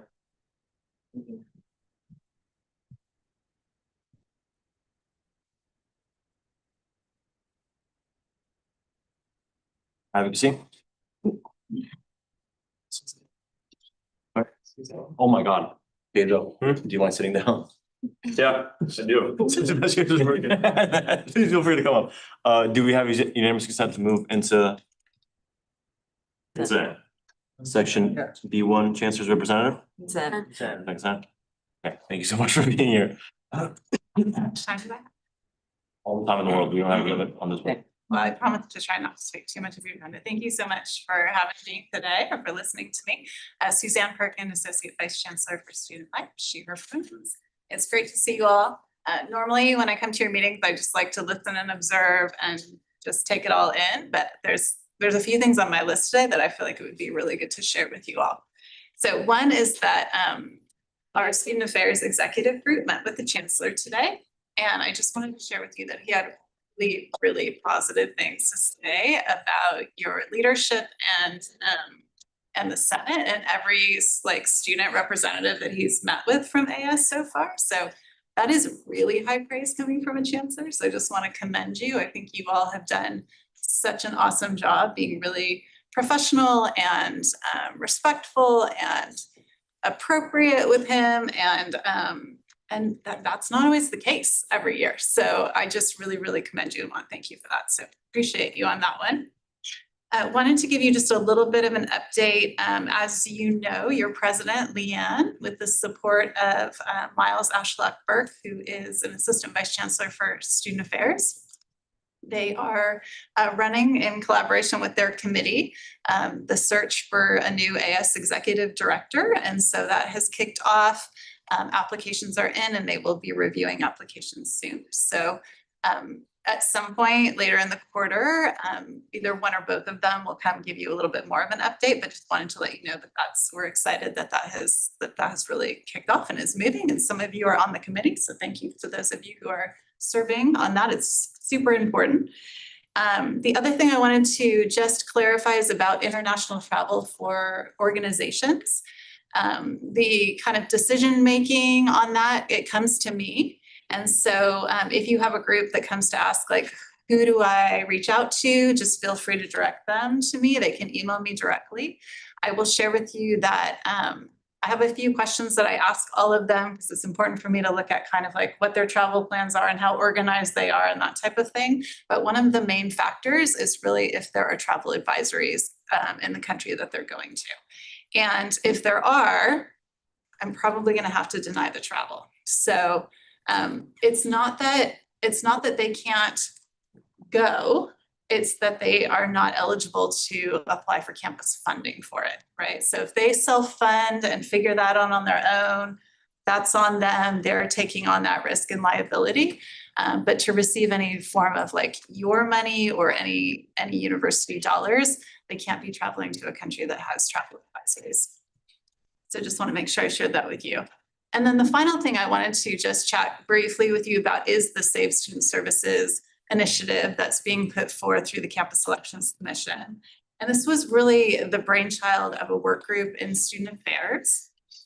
And that work group has been meeting for over a year to discuss how, originally it was intended to discuss how student affairs really are the stewards of a lot of student fee money, right? Because student fee money funds a number of our departments and services that you all utilize and benefit from. And so we want to make sure that that money is really being spent appropriately.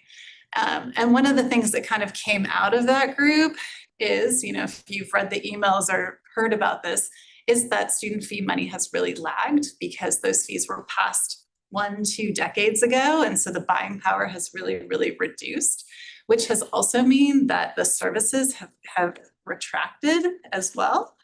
And so the idea was, let's put something forth in front of the students to say, hey, this is the problem, right? Letting everybody know, and give students the option if it's something that they would want to vote on. Because what we know is that even though none of us like new fees or increased fees, and I'm sure I'm preaching to the choir here from many of you, what we know is that that money it doesn't come from the air, right? So it really comes from students one way or the other. So either the regents raise your tuition and then we can fund some of these services, or we give students agency and decision-making power to decide on what they want to support and when they want to support it through a process where you vote on your fees, right? And that's really what all of the UC campuses have opted for. So we all have, every single campus has a student fee process where students vote, to support services and programs that they want to support. So right now, the petition that's out there is simply to put this on the ballot so that students do have the opportunity to vote on it. And what they'd be voting on is whether or not they want to say yes or no to an inflationary increase that would up. There's 18 fees that have lagged, that have had no cost of living adjustment or increase in the past 1 or 2 decades. If they would want to catch those up to today's dollars and then moving forward have a COLA that attaches to it so that they don't continue to lag. So by signing the petition, nobody's making a vote, yes or no. They're simply saying, yes, I would like the opportunity for the students to vote on this in the spring election. Now, when it comes to the spring election, if enough signatures are collected and this actually goes on the ballot, when it comes to the spring election, all of those 18 fees will be voted on individually. So you'll have the opportunity to pick and choose what it is that you want to support, based on what's important to you, right? So, I really don't want people to see this as an ask from student affairs. We don't really have a stake in this, right? These are your services. It's you who has a stake in it. We're trying to just present the problem and go, okay, here's what's happening. Here are your options. Is this something that you want to vote on? And if you do, what is it out of these 18 things that you feel is important that you want to catch up to today's dollars so that you don't continue to kind of lose services as the fees continue to lag over time, right? So that's just the gist of it. You'll see some folks out around campus collecting signatures. It is an electronic petition. So, if students ask you about it, which they might, I just thought it was important to come and give you a little bit of background. And I'm happy to take any questions that you have. Thank you so much for coming in. Just a quick question. So not only is the student-wide fees being on the ballot for an increase, AS fees as well as tuition is going to be increasing UT-wide next year. So that's a huge, as I said, increase in student fees and tuition across the entire OC. So is there any sort of way that AS can help mitigate those costs because it's gonna be thousands of dollars in a few years from now. With the 5% increase as well as a 5% deduction in financial aid assistance. And also, sorry, that was one question. Okay. The second one is there a certain amount of signatures that have already been acquired for certain fees? I know like the REEF is on there. Right. So. Yeah. So I'll start with with your first question, which is there anything that you can do?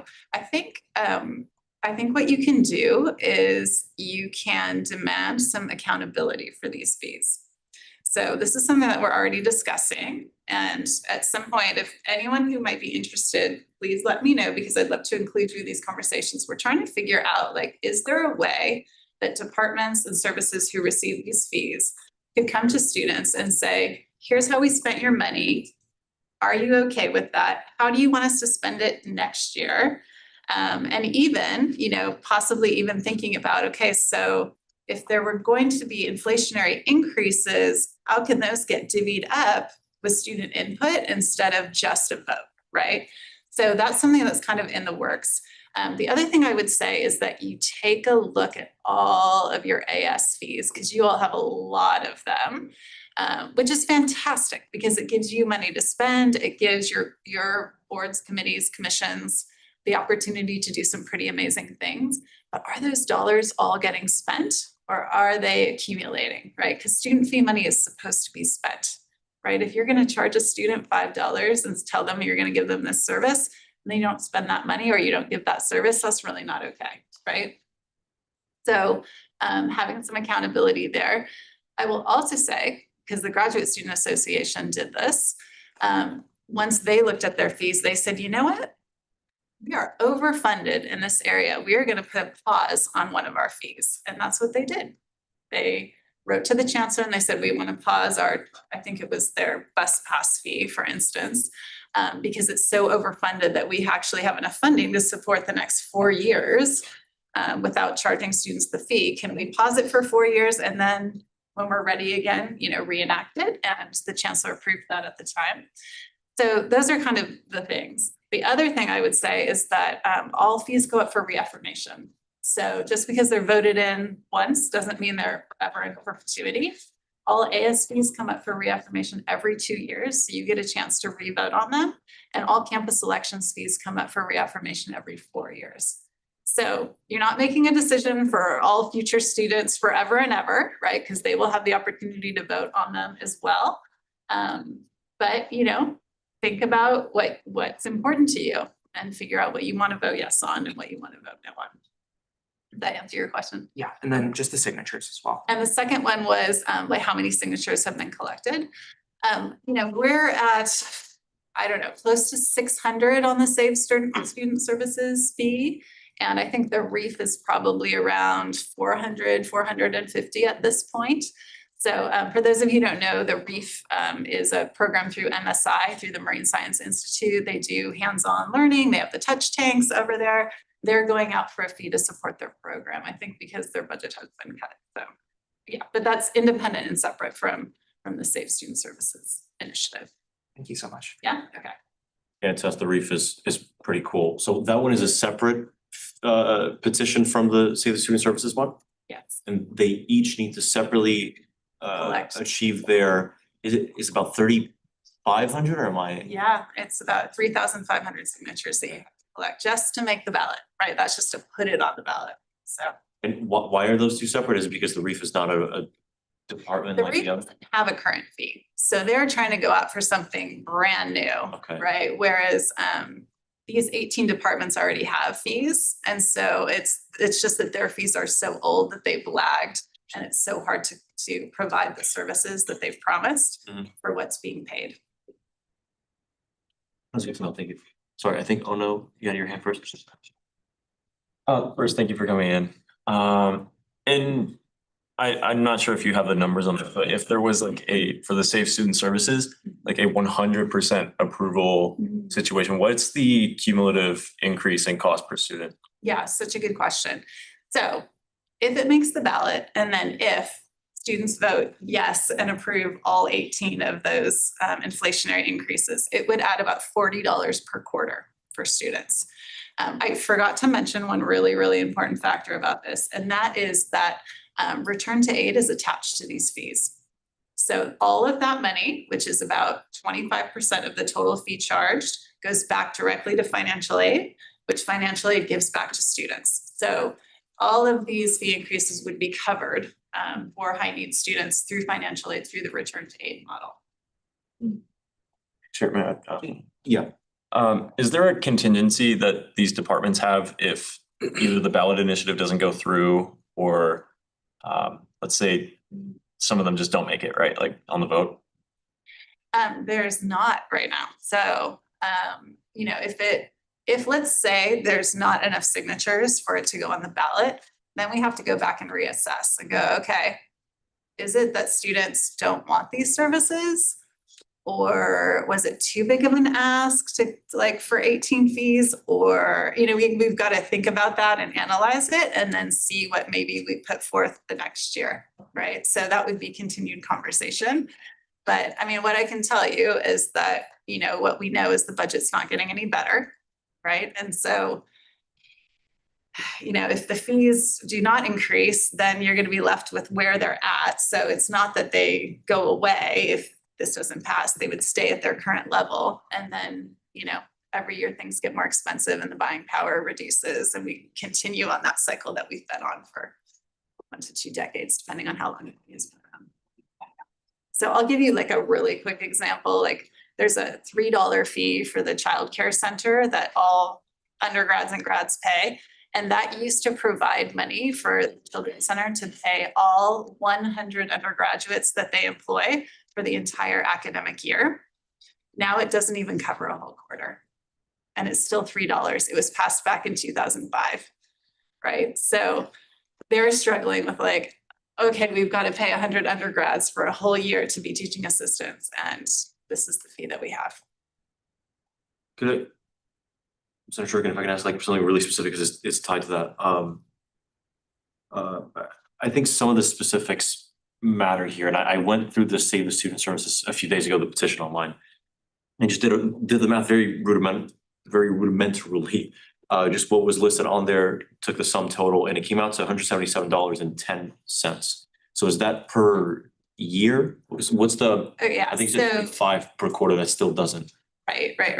So you don't want to add up the total in the far column because that's currently what you pay plus the increase. So you need to add up the I think it's the second column, the inflationary increase that's in the second column. On top of that $40 would be the return to aid portion, right? So, but return to aid is kind of just in the way that the campus collects it and the way that it's represented on the registrar's fee chart for you, it is a separate item. So you'll probably notice if you look at the petition, there's that drop down table and there's like multiple columns. And I get that it's a little bit confusing, but our fees are confusing. So there's no ifs, ands, or buts about it. But that first column is what you're currently paying to the department, not including return to aid, just that's how much that department gets from you. The second column, I'm remembering this from memory, so somebody maybe check me on this, but the second column is what the inflationary increase would be to bring it up to today's dollars. So you might see the first column is like $5 that you're paying to a service. The inflationary increase might be $2. But then there's the additional return to aid that would need to be paid and the administrative assessment. The administrative assessment is collected on all fees. It goes back to the campus to support the administration of these fees. And then the total column in the end is what the total fee collected would be for that particular department if it passes. Does that make sense? Okay, and the total then is just for those 18. It's not all of the fees. Could you remind me what the exact figures are per quarter? And does that remain the case even in summer, or is it a slightly smaller? Summer is smaller because not all fees are collected in summer. And for some fees that are collected in summer, the amount is less. So if they all passed, the amount of like inflationary increase, just to catch the fee at today's dollars, would be about $40 per quarter per student. Then there's return to aid on top of that, which is additional money, but that's money that goes directly back to students. In the summer, there's probably out of those 18, there's probably about 10 of them that collect in summer, but some of them collect the whole fee amount and some of them collect a portion of the fee amount in summer. So I don't have the number off the top of my head what it would be in summer. Okay. And does that $40 figure include the administrative assessment? No, that's just the inflationary increase to the program fee that goes to the department or program. Got it. And then last one, I promise. For the childcare fee specifically, you were essentially saying that that same fee would cover a year and then a quarter. And this is important because it's not the easiest, at least for a non-financial brain, to access and fully understand this information. Is it not the case that the childcare fee currently has a pretty significant rollover, I think to the tune of the low six figures? And how does that match up with the difficulty they're having with paying? Yeah, okay, two different fees. I think you're thinking about the childcare grant fee. That's not this one. Okay. This one specifically goes to the childcare center. So you know how we have the children's center over in Source Building and then there's one on West Campus? It goes to their department. So the department pays staff salaries, student staff salaries. They're accepting tuition from, the parents of the kids who are enrolled there.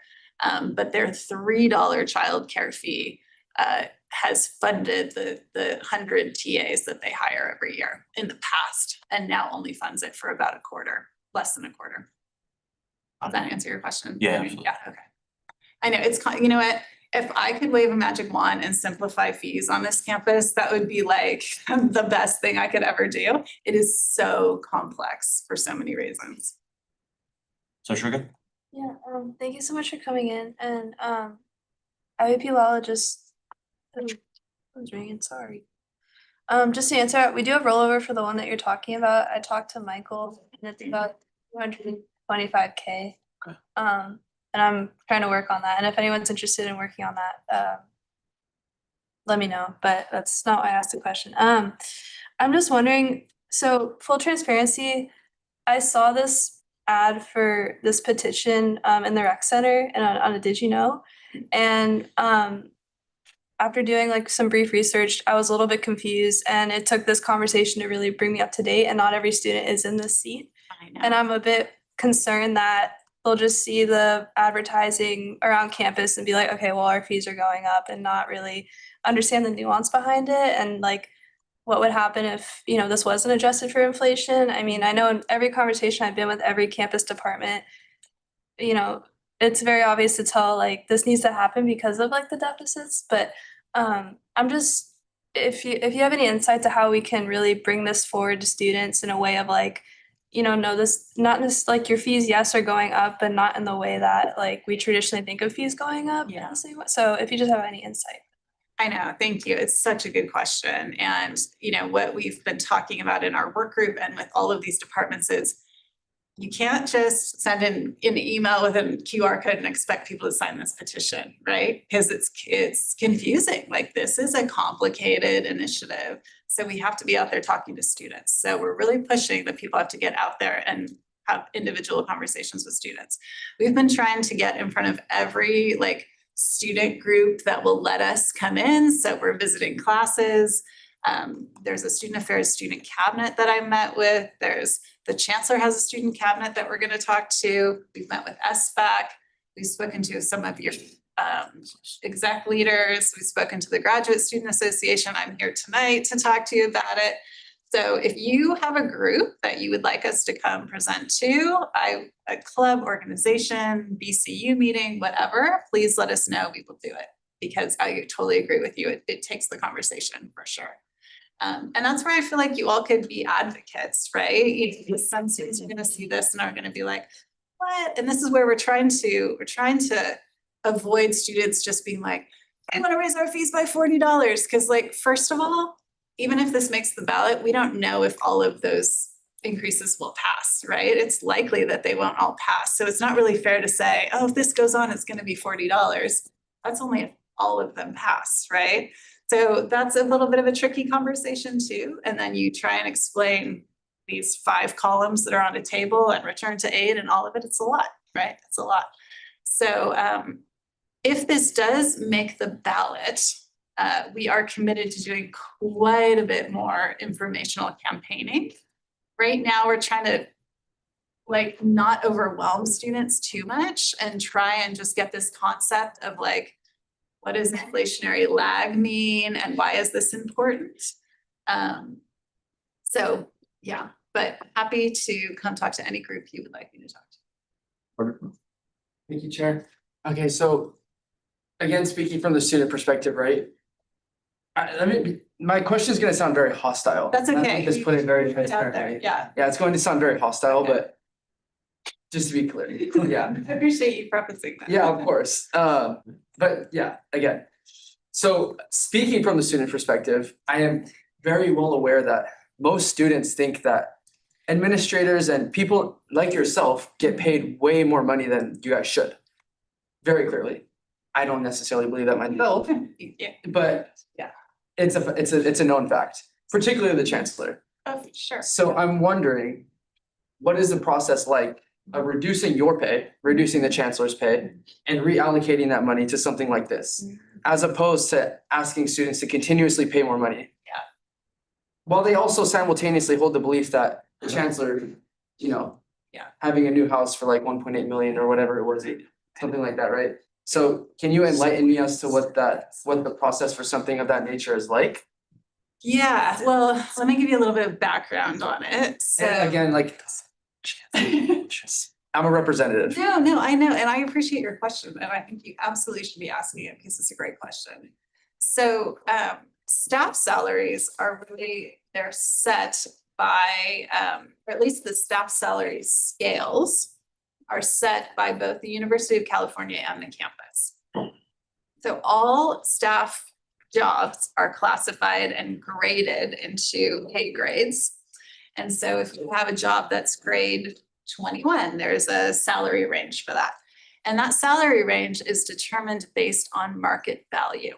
So what would a person who worked in private industry or a private college or whatever be paid for similar work? Because that's how you can recruit talent, right? Because if people can go make 4 times as much, they're gonna go to private industry rather than working here. So it's based on market value and then also on demand, right? So how hard is it to get someone to fill the position? So those salary scales are based on a whole bunch of information. So they're not really, I don't know that there's a mechanism for anyone to go in and say, we demand the chancellor makes 500 grand less, you know, because they would, if the chancellor made 500 grand less, there would probably be no one willing to be the chancellor, right? So it is the market demand that sometimes drives that.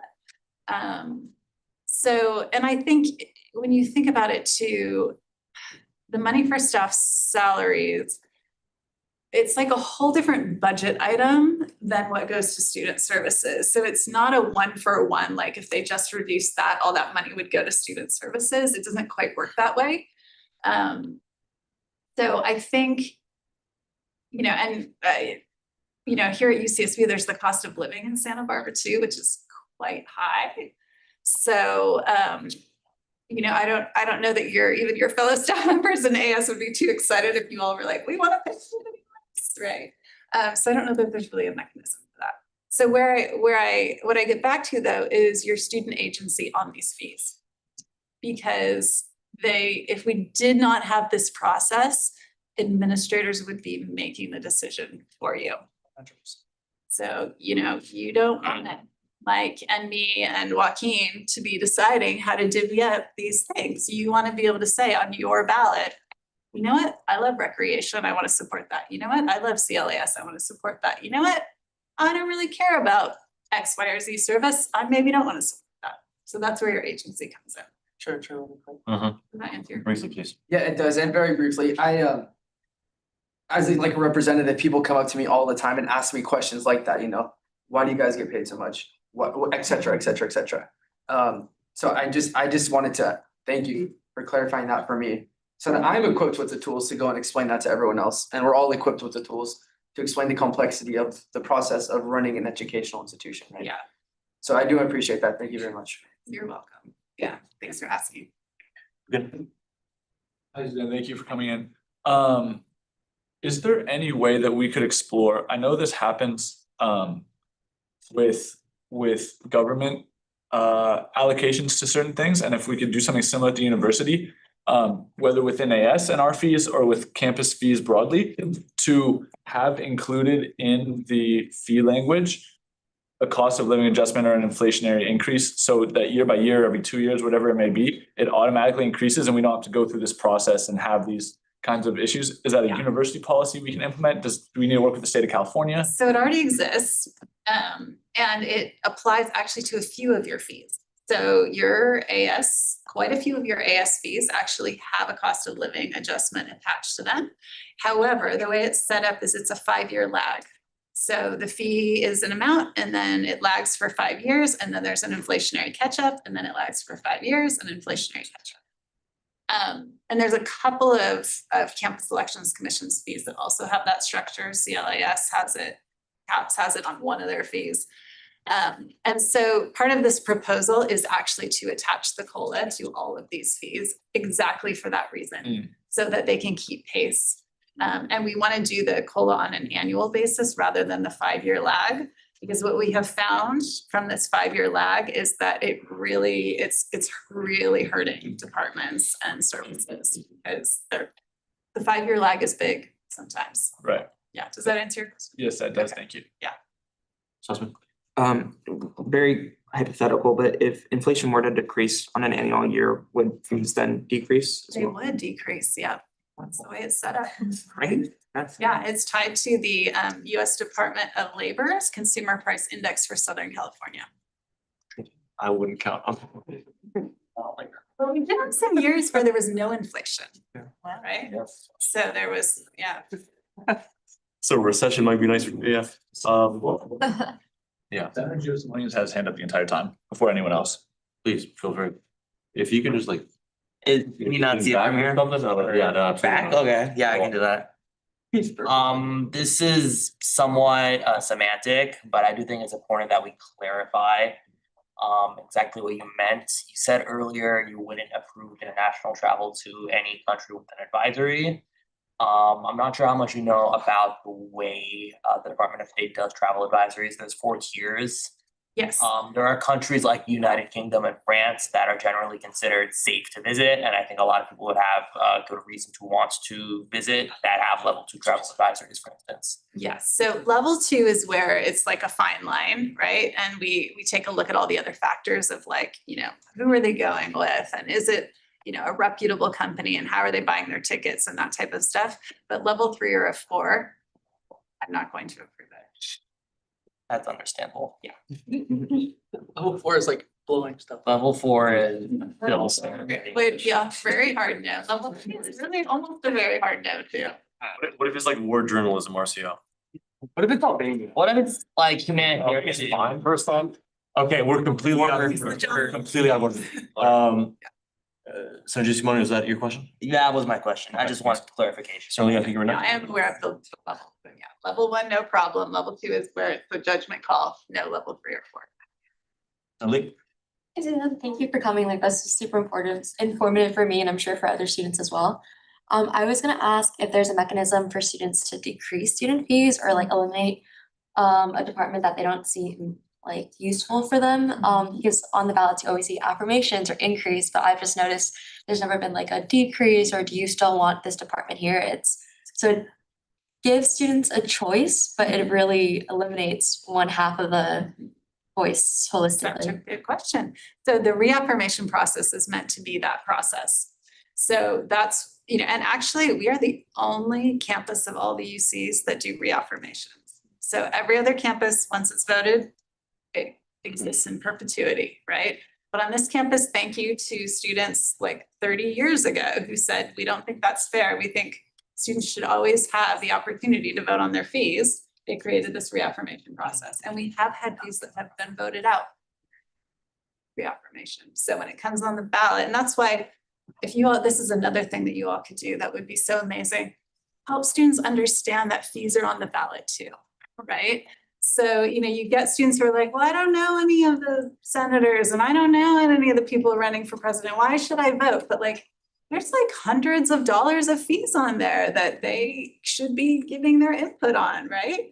And they choose not to vote. So, you all saw what happened last year, trying to get 20% of students to vote.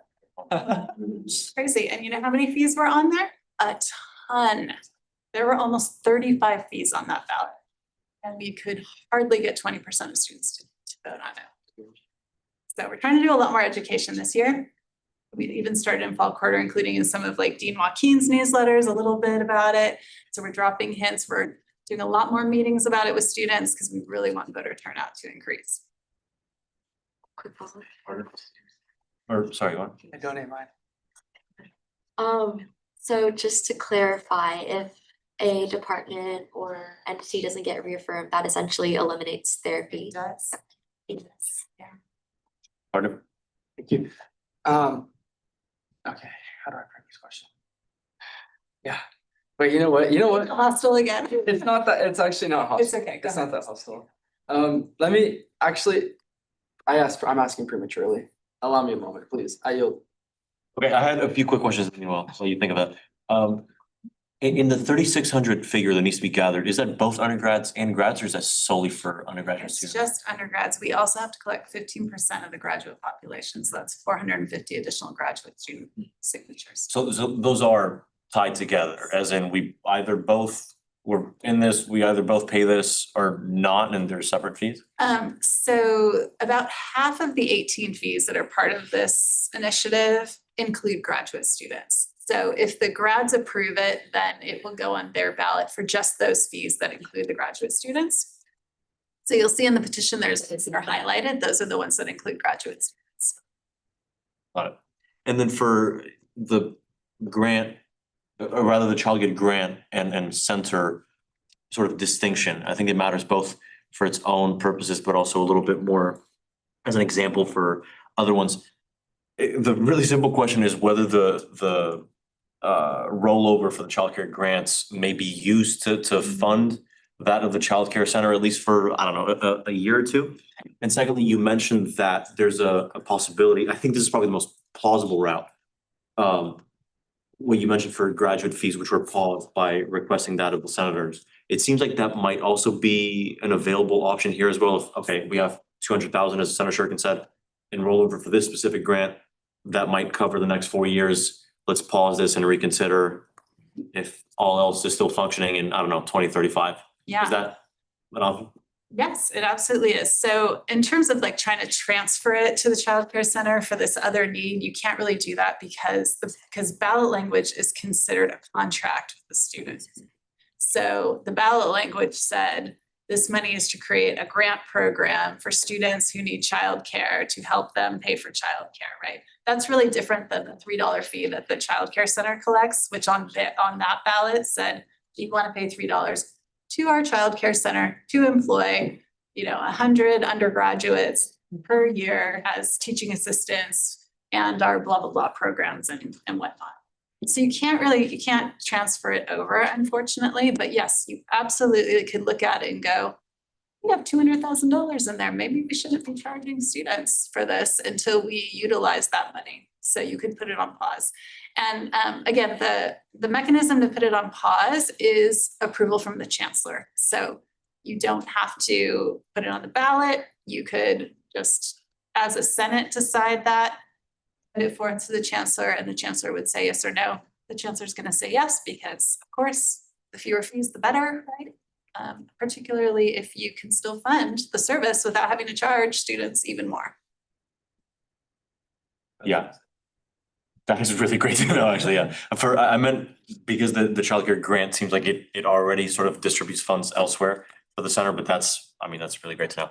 Senator Harder, did you find your inquiry? I did. Amazing. Thank you very much. Yeah, not too hostile, I promise. More technical, I guess. So is it the case that when students if they do decide to increase through their own agency the fees, is it the case that there's essentially a confirmation like that tuition will not be raised? Is, So is it tied to that? sure, yeah, so, you know, I think that'd be really important that Yeah. it didn't happen simultaneously, if agency was in fact agency. Such a good question. It's not tied to that, no, because it's a different process. So the regents are the ones who really determine tuition. And so they vote on that. And somebody mentioned that they approved a 5% increase. That is true, but it's for the incoming cohort, right? So you all will not be affected by that because you are still bound by the cohort that you came in with and the tuition that was set at that time, because we have cohort-based tuition. The student fee piece, what it really does is if you vote yes to a fee, the idea really behind student lock-in fees is that you're funding things that normally the state wouldn't fund anyway. Or the regions. Or the regions, right? So it was always meant or intended to be the extras, right? Like they see the recreation center as an extra, right? That's why students voted to pay to build a recreation center, and you pay recreation center fees, et cetera. I think we've gotten to the point now where student lock-in fees are funding some of the things that the state did used to pay for, but state continues to pull back money, right? So it's been just the nature of the reality that we're in. But no, it's not tied to what the regions decide on tuition. Although they do look at what are the campus fees at each campus in thinking about the total cost of attendance and how they put financial aid packages together. So then I need a little bit of clarification on what you said previously then. So previously, it was almost like a dichotomy, right? We either choose to increase fees ourselves or this process. Well, here's the thing, let's say that you all, all these fees go up for reaffirmation and you vote them all down, right? So now there's no more funding for CAPS, no more funding for recreation, no more funding for disabled students, no more funding for CLES, like imagine that, right? Nothing. That would be a really big problem, right? Chancellor Asanas would have to go to the regents and say, we have lost $40 million in funding because the students voted it down. What are we gonna do? And there's no way that they're gonna let you have none of these services, right? So they're probably gonna say, they would probably be like, okay, well, we can give you this little pool of money. It wouldn't be 40 million, I'll tell you that much. They'd give us some little pool of money. And then it would be Chancellor Asanas and the budget office and the vice chancellors who would decide how that gets split up. Okay. Does that make sense? It does. Thank you for your clarification. And I do apologize if I sound hostile. You do not. I appreciate the questions. I need clarification. Get it. Senator Nolan, this would be the last question before recess. Evening, ma'am. Just in terms of those stagnant amounts, is there a way of creating a process or an autonomous process whereby past certain thresholds or past certain times, those monies get automatically relocated or recollected in some way? Or does that always have to be a manual decision that's like spoken about and discussed? I'm not sure I understand your question. So It's just like, so do we have to always decide or speak or have a vote on recollecting funds, or can stagnant funds just automatically come back into the pool of available finances? by stagnant funds, you mean ones that are unspent? Unused. Okay. Yes. So really, you shouldn't have any rollover funds. Like in a perfect world, that just wouldn't even happen because of the nature of what's supposed to happen with student fees. But we know it happens, right? For lots of reasons it happens. The department can't hire someone, or the person who used to run the program leaves and now they're not offering the program, whatever. It happens for various reasons. That money really cannot be reallocated without a vote, because the ballot language is a contract between the students and the department. So that's actually one of the challenges of lock-in fees, is that we do have some money sitting out there and rollover that, at least in student affairs, we cannot reallocate because of these contracts. You all and associated students have a little bit of leeway in that some of your fees are more general, like your membership fee, right? those things you can go, well, we're gonna fund $10,000 to this group, but they didn't spend it all, so we can reallocate it. Like, that's totally fine, but departments don't have that ability to do so. Does that answer your question? Yes, it does. Thank you. All right. Okay, can we all thank the Associate Vice Chancellor for being very patiently with us? You're all also welcome to reach out to me if you have further questions, you want to discuss this more. My door is always open, so please don't hesitate to reach out. Amazing, appreciate that. How about we move into a 15-minute recess? Cheers, night.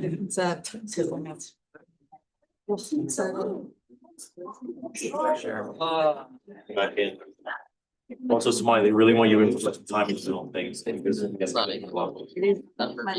Yeah.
Again, an anarchist monarch. All right, everyone.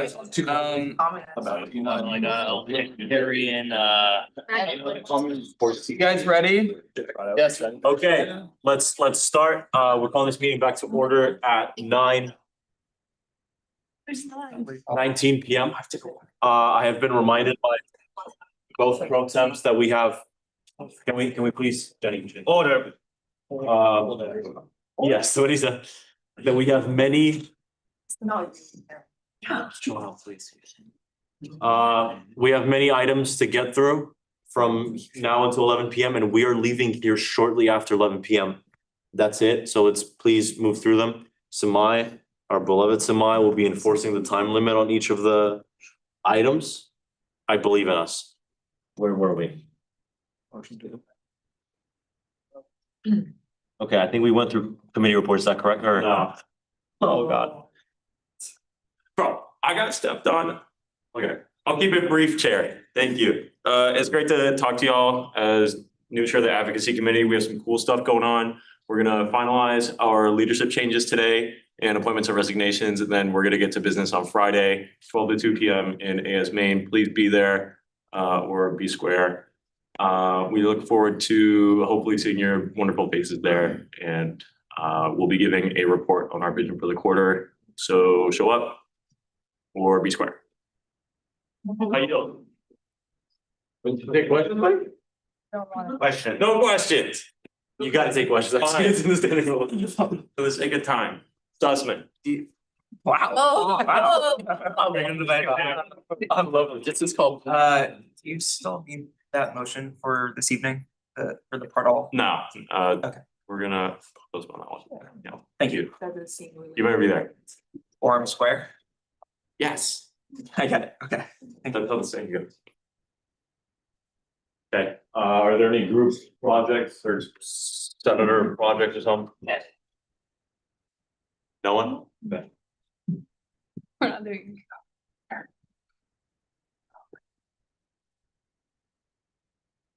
Okay.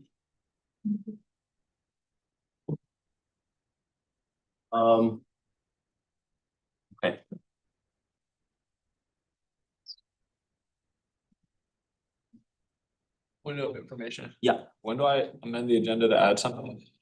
We're just moving to new business, you can do that right now. Do we have unanimous consent to move into section C, new business? Consent. Yeah, consent. Lucan. I move to amend the agenda and add a resolution condemning the Santa Barbara County Board of Supervisors' decision to approve the Deltopia noise ordinance.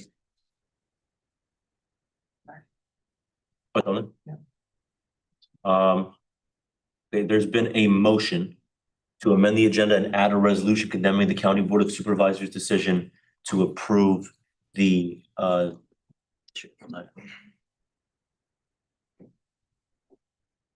Deltopia noise ordinance. Is there a second, Geosmonian?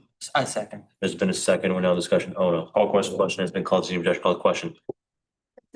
Is there any objection on consent? Seeing none, motion passes. The item is on the agenda. Do you mind if we begin with things that were already on there? Yeah, of course. And it will give time, hope people give Yeah. people the time to read over it. Yeah. Although, of course, we're paying attention to the discussion. Okay, do we want to begin with a resolution establishing the Student Safety Senate Temporary Committee by Sussman, Reese, and Nono? No, it's like second. Author speak if you. Yeah. So this is a very brief resolution, worked on it with Senators Reese and Ono over the weekend. This past week. This was in partnership with UCPD to establish a temporary committee that would be held under the Senate, which would hear from UCPD on a bi-weekly basis on areas of bike theft, lagoon safety, assaults on campus, all pressing things that we have heard about in Senate, but it's a more mutual relationship that can lead to better safety experiences on campus, including video and camera technology as well. This would be chaired by Senators Reese, I'll vice chair it, and Senator Ono would be one of the Senate representatives. There are two more Senate representatives, and of course, anyone else is welcome to be a ex officio member. And all of the entities which are listed in here, the EVPLA's office, COC, UCPD, and the other BCUs, they've been in communication with us and are in support of this effort to make our campus a little bit safer with some extra Senate oversight.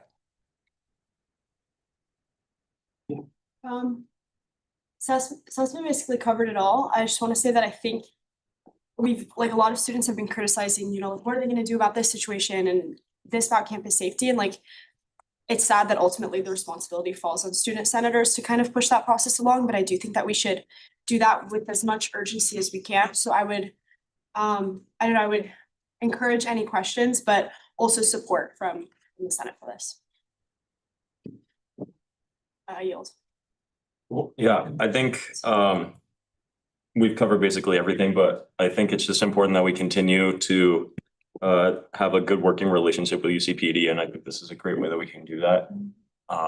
Especially just given everything that's happened, which is how this resolution came about in the first place. So yeah, I'd say please consider this, and it could turn out very well. Okay, it's now on the floor. Could you remind me what the membership is? I don't know if you stated that. Yeah, the membership is listed at the bottom. It is three senators, chair, vice chair. The senators are upon self-appointment. So if you're interested, contact the chair. Then there's 2 BCU representatives. The recommended BCUs are CAUSEWeb and Take Back the Night. And those are voting members. And then there's up to 3 student members. Those are non-AS members. They're not in any other BCUs. Those are just to get student input and feedback. And then the UCPD representative, which will either be Chief Bly, Lieutenant Lupo, Corporal Ariel. So that one's ex officio. They're non-voting, and they're there to report and give guidelines. Reese. Also, the Office of the External Vice President of Local Affairs, as well as CAUSEWeb and Take Back the Night, have all been included in the conversation about this and are all willing and excited to send representatives. Sugar?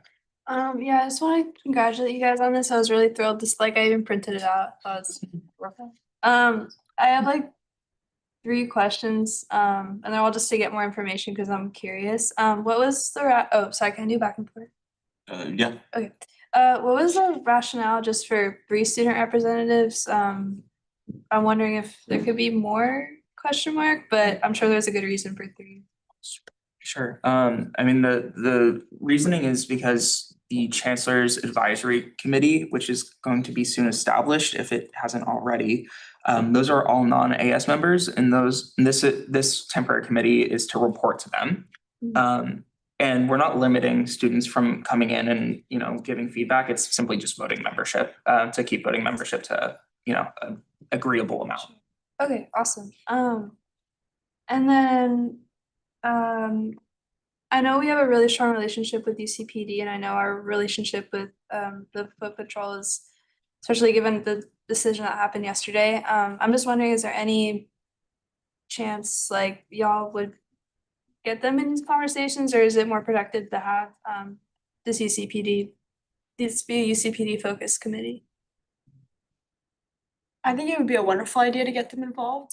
I personally have not reached out, so I can't advise as to whether or not they'd be agreeable to that, but I do actually really agree with that suggestion. I think that's something that the committee would definitely actively do.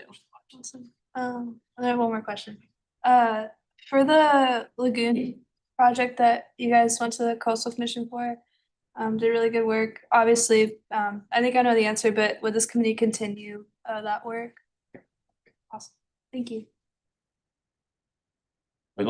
Yeah, just a quick comment also and just a question. I think again, this is holistically all we're going towards. I think this is a great committee, amazing initiative, and I think that holistically great liaisonship as well. I think it's very represented, and I think that if you need any assistance when it comes to recruitment or assistance of communicating to BCUs, please contact me. But I guess to hear a little bit more extending detail about this temporary committee, can you guys provide maybe some additional details if you guys have? It's okay if you don't, about some maybe of particular programs or maybe pilot programs that you guys will be enacting within this temporary committee to help, you know, actually step within in collaboration with UCPD to help, for example, just helping with Safety Senate, and have you guys came up with any ideas yet once this is established in the upcoming future and stuff to help support students?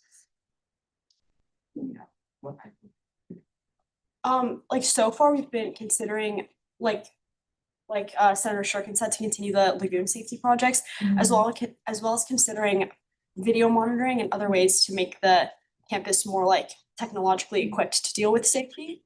And also thank you for like your offer of support. I appreciate that. I like it. Yeah, so when I met with Chief Y over winter break to, discuss this committee, he really recommended focusing on the digital security aspect, meaning cameras and technology on campus, because frighteningly, our campus is very much lacking in those areas.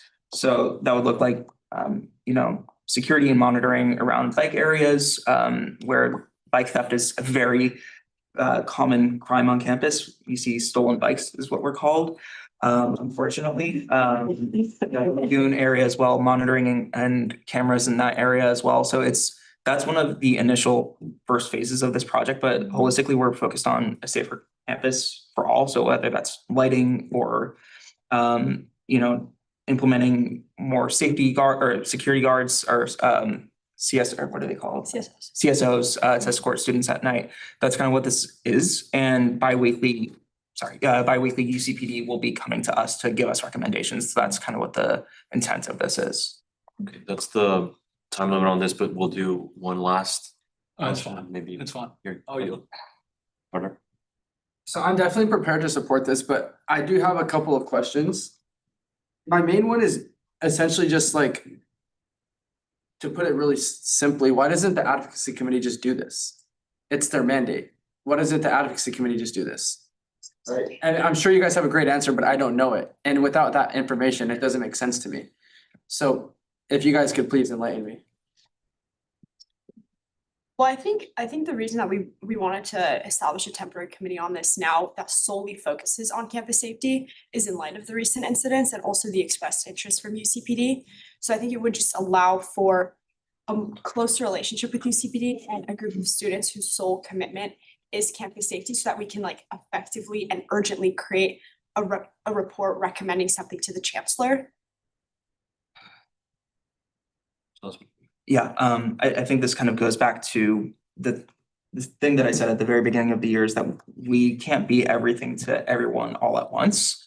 As much as advocacy committee, as you said, it's in their right to do so. They also have a million things to focus on, whether that's the Part All Light Tunnel or representing marginalized BCUs or figuring out, just campus representation. There's a lot to be there. So the goal was to have a specific group of students who were, engaged and thrilled about this process to make our campus a safer place. So that way we could meet on a bi-weekly basis with UCPD. As Chief Y said, it was their idea to have this committee installed in the first place. Okay.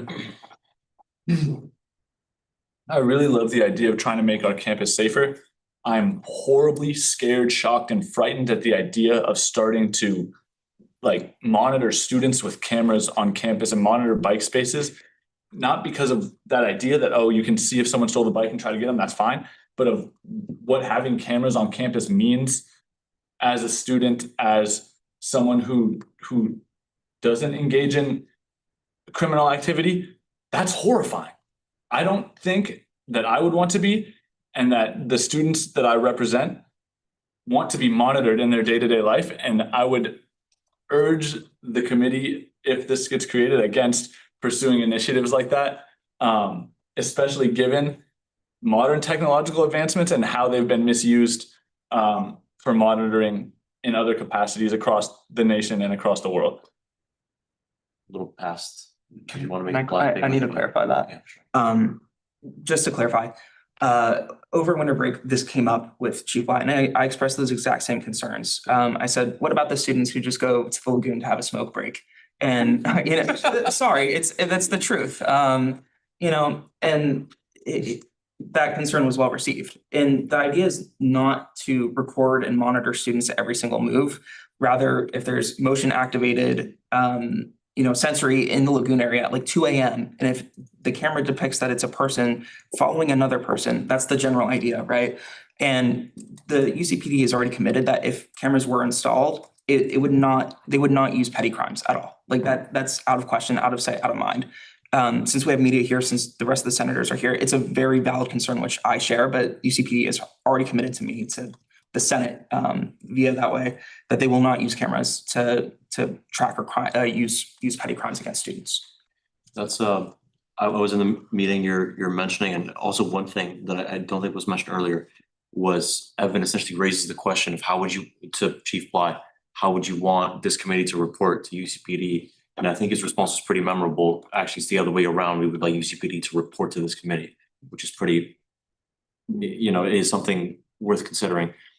And secondly, your retelling of what he said about cameras is accurate, but this seems like exactly the kind of thing you would want on writing somewhere. Yes, In yes. case this does come up as a pretty prominent concern from some student later down the line. Hepburn, last thing. What about this resolution directly allows for cameras, or is it nothing? That's just an idea? No, that was just an idea. Alright, cool. Okay, I would welcome any motion activity on this group. Yeah, I would want to ask which committee would you prefer to get it referred to?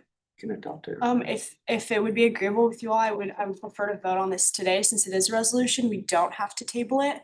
And I do think there is a sense of urgency, like I'm eager to start meeting and creating this committee and trying to create a report as soon as possible, so that would be my hope or ask you guys. Harder. A motion to adopt a resolution establishing the student safety. That would be out of order because so all pieces of legislation have to be referred out. What is available to you is it is a little silly. You refer it to a committee and then you refer it back down, then you vote on it. You see what I mean? So the first order of business would have to be in either case, referring it to a committee. I do see what you're saying. I just, point of information, is that the process? Are we certain that's the process? Standing rules, yes. Okay. Harder, I yield. Lucan? I move to suspend standing rule B4 for the duration of the meeting.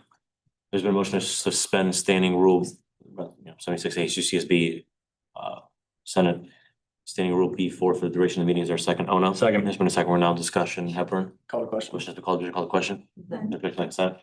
See no much passes, Lucan? And to clarify for everyone, B4 is the standing rule just mentioned that it has to be referred to a standing committee before being voted on. So it just got suspended. Order. A motion to adopt a resolution establishing the Student Safety Senate Temporary Committee. There's been a motion to adopt a resolution to establish the Student Senate.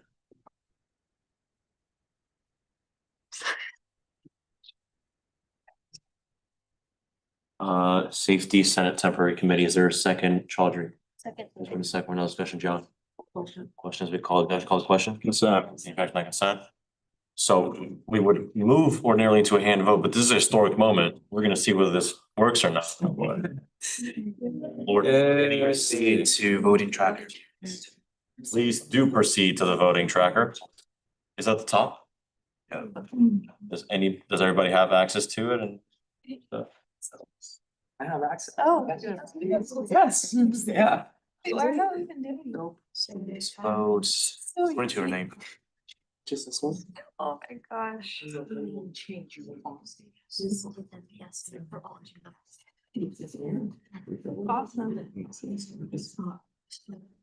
And then the top is.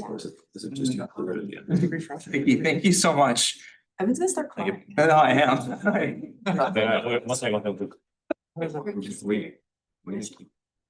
Like the new sheets at time there's a vote. Yeah, so how about, guys, if we can take 1 second, please, because we should probably figure out the details of this as we make it an institutional practice. I will start, or rather, those of us kind of running the agenda stuff should start making a practice of putting the motion language at the top, sort of like right above where you put the yes thing, and keep updating that every time we move into a vote for this. So where is this motion language, bro? I'm tripping. Point of order. Yeah. Senator Claro has abstained on this vote, or it's indicated that he's abstained, so I don't know if someone accidentally did that, but he's not present here, so I think that should be fixed. Sorry, has this motion been reflected in the agenda? Yeah. Okay, sit.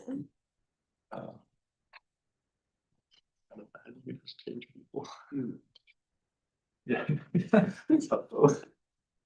Oh, the way to do that, no, restrict cells that only certain people. I'm gonna vote for you. Yeah, that's. Yeah, we gotta not do that, right? That's true.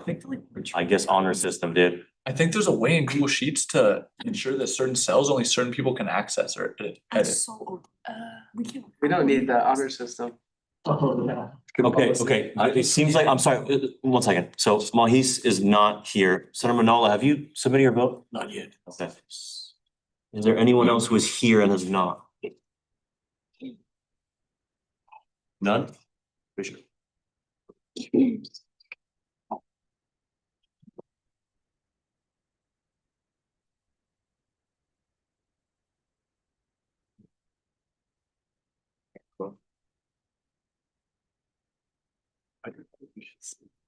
It's for each of them.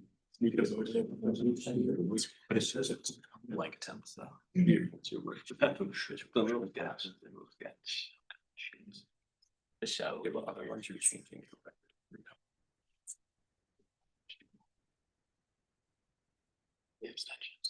It's just nice, like double track. Scared of Cambridge. Did you basically making a new sheet for each one? I think that's all of them. You put it here, basically, or just like motion one, honestly. Hey, Chair, And then you make a new sheet, a blank one. Does that make sense? Yeah, I think we're all voted up. Manala, you've submitted that? Cheers. Okay, so that's 1501. Can someone confirm? Yeah. Yeah.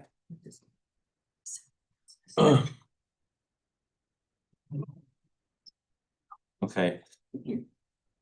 Motion passes. Do we have unanimous consent to give a thundering round of applause to Senator Lee for?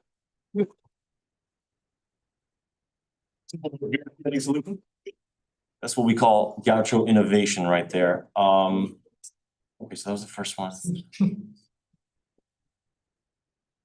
Okay, so we're in a bill to delegate Senate social media responsibility to the outreach committee by Senators Lucan and Hardin. Floor is yours.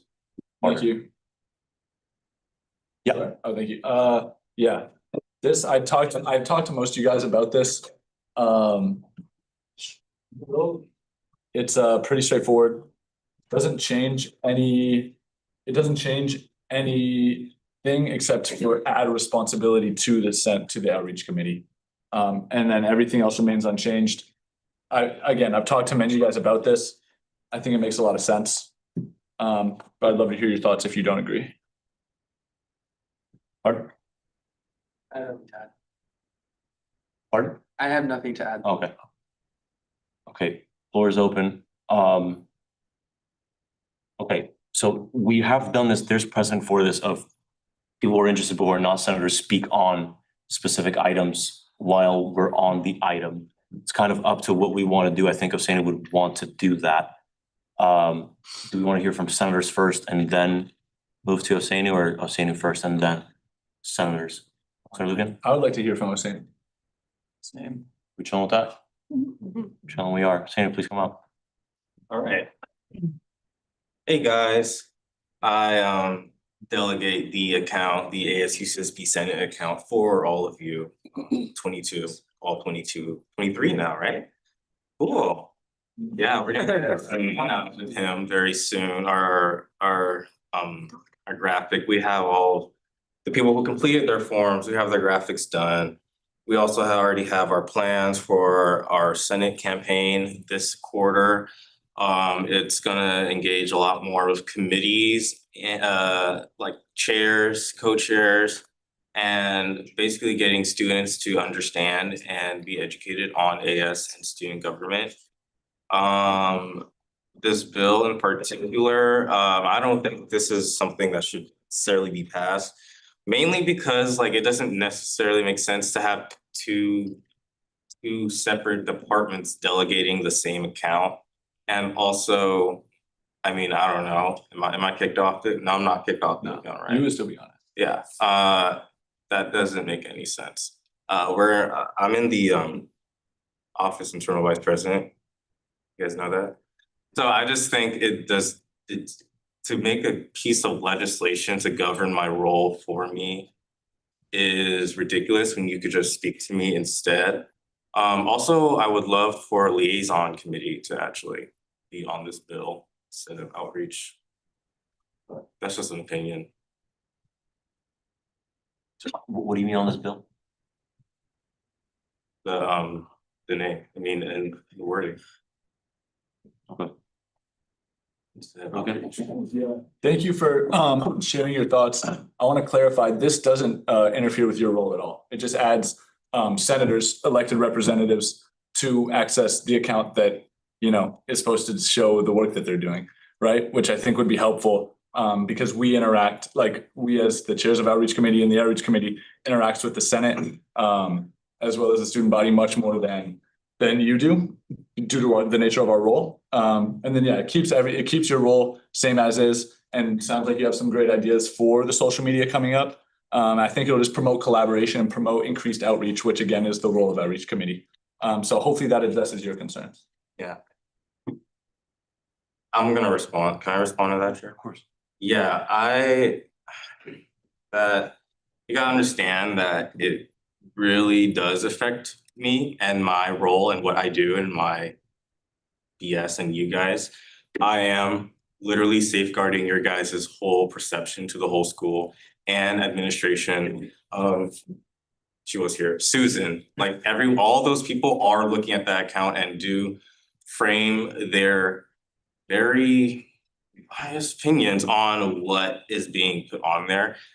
It's more of this is being given to the executive role and not a senator because we have second pro temp delegating the Senate side of ASUCSB Senate as its role of Senate, hers, and then standing committees.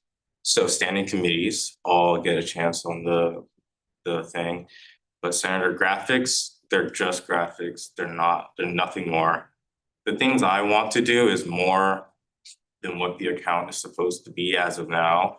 But I think just putting another person on an account like this is such a big risk to your guys' whole institution. Melody, did you have your hand first? No. Romy, Senator Reese. Thank you. First, I wanted to thank you. I think you've been doing an amazing job this year. And also I would really like to thank you for showing up. You're at like countless meetings. I don't know if you guys have noticed, but he is always here. So he does know us as a Senate, even if we don't get to talk as much as we'd like to. I wanted to ask you maybe for the senators concerned or like the purpose of the bill that the Senate should have more control over the image. In what ways have you gone about trying to make that more accessible or trying to get our feedback? Because I know that there have been a lot of efforts on your part, so I just thought it would be helpful for you. Yeah, we have the forms. We have 2 forms now, actually. We had your introduction forms. You guys didn't meet quorum by September. And we called it your spotlight, your spotlight of vision. And you guys didn't meet quorum on that form either. But that is literally the only way for me to do any fucking more than to just the forms. Just do the forms if you guys want to be on there. It doesn't make sense to me that I have to be here because you guys aren't coming to me or second pro temp on stuff you guys want to do. Jones. Do any of the senators like feel that they've sent things in or requested to be highlighted on the social media and got denied? Or like didn't get proper representation? And like, if so, could you speak on it and like maybe why that was like not uploaded or, you know, who you reached out to, what that was like? I remember that.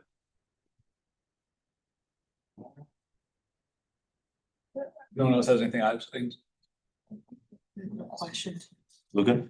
Yeah, I know I have as well as Senator Harder. We've sent a couple videos in that didn't get posted, which is fine, or didn't get posted in the format that we had wished, which is fine.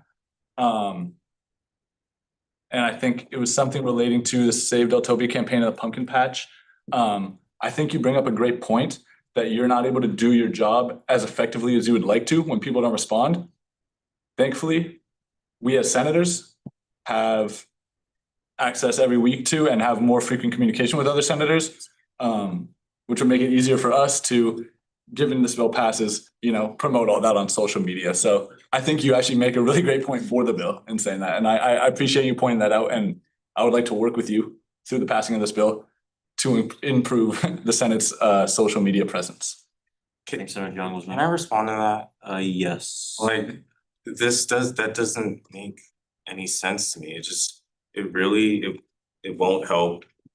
The collaboration won't help. There hasn't been a collaboration already, and there's just, this account is not about you guys individually or your committees. That's only a part of the account.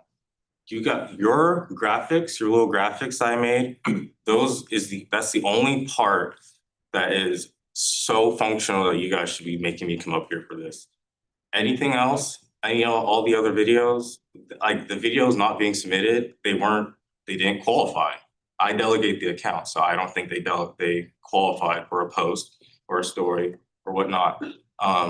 It's taking me a year to finally reform relations with public affairs, UCSB, Instagram. Those people, Emily Savage, very cool, very difficult to work with. It would be very detrimental to the Senate's outlook, especially this one. And for the past, to have a senator on the account delegating it, like I don't think you guys are understanding that we are basically like public servants being a news source for BCUs and for who want to look at AS. But this isn't like we are shouting out an event or any of that. I will start posting your guys' bills. I wait usually a quarter before I start because you guys aren't always consistent with the number, but whatever. That's all I have to say. I'd like to recognize Senator Wang. But some of those, those were posted, right, for those events? No, I remember one that wasn't posted. It's because we already had posts like it. And the other ones, they were on this, I don't know. Honestly, I don't know. I'm pretty sure I posted them in the story, but I don't really. Sure. Senator Young? Yeah, I have two quick points, and I want to start with a little anecdote. I don't know if you guys know that 5 years ago, or actually longer than that, 7 years ago, Finance Committee Chair is not supposed to be like limited to senators. It was made on the change that they delegate that it has to be senator, that they made a resolution, made a bill to do that. And I was just gonna say, I feel like this kind of action in terms of bills and resolution to me by nature is the same with that I both do not approve, in terms of that if we are speak of ideals, that we're representing as much student as we want, that we're trying to get as much of democratic perspective from as many students as we want, it's always, at least in my principle, kind of wrong, in my opinion, to like limit it like student perspective that is not participating as senators or as officials, like in the legislative branch or other kind of branch, example, whatever. I just think, to me, I don't think it's justified, especially when you think about public image and public representation is an actual job that people actually pay to like study, learn, and actually get it done. Like, it's not something you were like, oh, I can get on the social media, I can just post whatever I want and that kind of thing, which I doubt is the intention behind this bill. But I'm just saying that with increasing amount of people handling on a single account, not only because there's gonna be like problem with like delegation of like, oh, who's gonna do this, who's gonna do that kind of situation going on, which just increase the cost of communication, but also it's just professional people do professional stuff, like he has a past experience of whole year like handling this. He mentioned like people that he know and everything, right? And it's like, to be honest, I blame myself. I filled out the form, but I didn't really like handle the time of appointment of doing interviews and everything, which I blame myself. I feel like he has done his job and he has tried to communicate with us, and it's us actually failing on his job. It's actually not on him. So technically, I don't really support this, but that's just my opinion. Alright. Yeah, so the fact of the matter, very simply put, is that we are the outreach committee. It is our job to represent the Senate to the student body. Go on. Yeah, it's literally our job. Legal code tells us that we need to be doing this. We cannot do it as effectively If we do not have access to the social media account that literally has the Senate's name on it. It is our job to do this. We are asking your permission to more effectively do our job. And I will go as far as to say that if there's an issue with multiple people being on this account, the solution should be to remove Osenu's ability to use the account. We are senators. It is our job to use it. It was literally in the outreach committee. It's literally in the code to do this.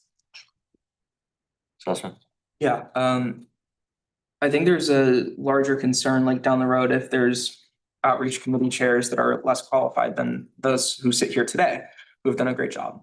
Not to trust the student. Oh, whoa. Floor is yours. But I think there can be a way to navigate this and, you know, maybe fix up the bill where, you know, senators who, you know, post a video and tag the account on their Senate Instagram accounts, their personal Instagram accounts, you know, can be reposted by the ASU CSB account or the ASU CSB Senate account. I don't necessarily see like a need to have a password ready to go, but I think you're right. It's in the hands of the outreach committee to have, you know, the need to outreach to students. But again, I see a security concern and potentially a PR concern much further down the line of, you know, let's say someone wants to post something that's not appropriate, you know? So I think there's a way to navigate it rather than just taking the password as is. Okay. I will let you speak, but we have well past the time limit on this. We are a little over an hour away from the time we got to get out of here with several more items to go. Let's move it along as much as possible. Harder. I agree with you, and I think everything you said applies to anyone that could be in Osenu's position in the future. Anyone that can be in Osenu's position in the future can be appointed and can be someone that essentially can't handle the position and can continually make mistakes. We're not appointed, we're elected. That's by definition who we are. The students are trusting us. Another way of phrasing that argument is saying that I'm not going to necessarily trust what the students think in the future. And therefore I'm going to pretext their choices by disallowing them to communicate I'm going to pretext their choices by disallowing them to allow their own senators to do the job that they were given. It's our job. We're asking to do our job. I don't think this is a political statement at all. We're asking for access to the ability to do our own job. It's very simple. And if more people on it is complicating it, then the solution is not to remove the people who should have access to it already. The system as it is messed up. The system needs to be improved so that we have access and the ability to do our job. The system is messed up currently. That's the truth. Please. It's not outreach's job to do Senate social media. That's why you guys are putting reduce Senate social media on the bill. So they need to be your job. It's not your job to do that. Liaison committee actually does a lot more of the work that you're supposed to do. In regards to the account, I really don't understand why you guys aren't talking to yourselves and asking yourselves, how do you guys all together want to support your own image? The point of this position, and obviously our ancestors did it on purpose, there's a reason, is because no one's catching up with your guys' BS all day. That is why the second pro temp comes to me and tells me what you guys are supposed to be doing. Luckily, I already came and I always go. I don't understand what this whole issue is with the whole accounts, but y'all have your own accounts. Committees have your own accounts. Tech can make your account. So come on, y'all. I don't want to be here. I'm bipartisan, really bipartisan. I don't. Guys, if I allow one, it'll be 3 and 5. This obviously is a point of order, whatever. This is a discussion that needs to be had, clearly. Information? Yeah. Can we motion to extend the debate time on the item? Yeah, so I set the amount of time, obviously that can be extended. We all want to get out if you're at 11, so of course that's something at your disposal. Use it wisely, please.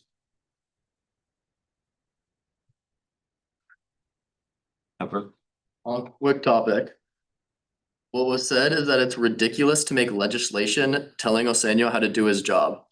What else would say to do his job? I think, of course, legislation should be done. Two, he was saying having two groups doing the same job.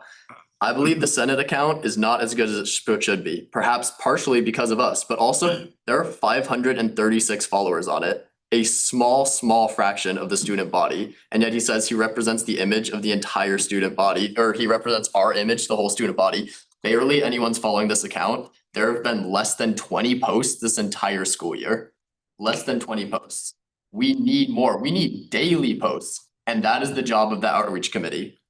Lastly, he said it's taken a year to repair relations with the Public Affairs Committee. How could it take an entire year? I don't know the details, but I believe more of us being more involved would repair the relations. I don't even know the details what needs to be repaired, but I think it is urgent to allow the outreach committee the most crucial tool of outreach, which is online social media communication.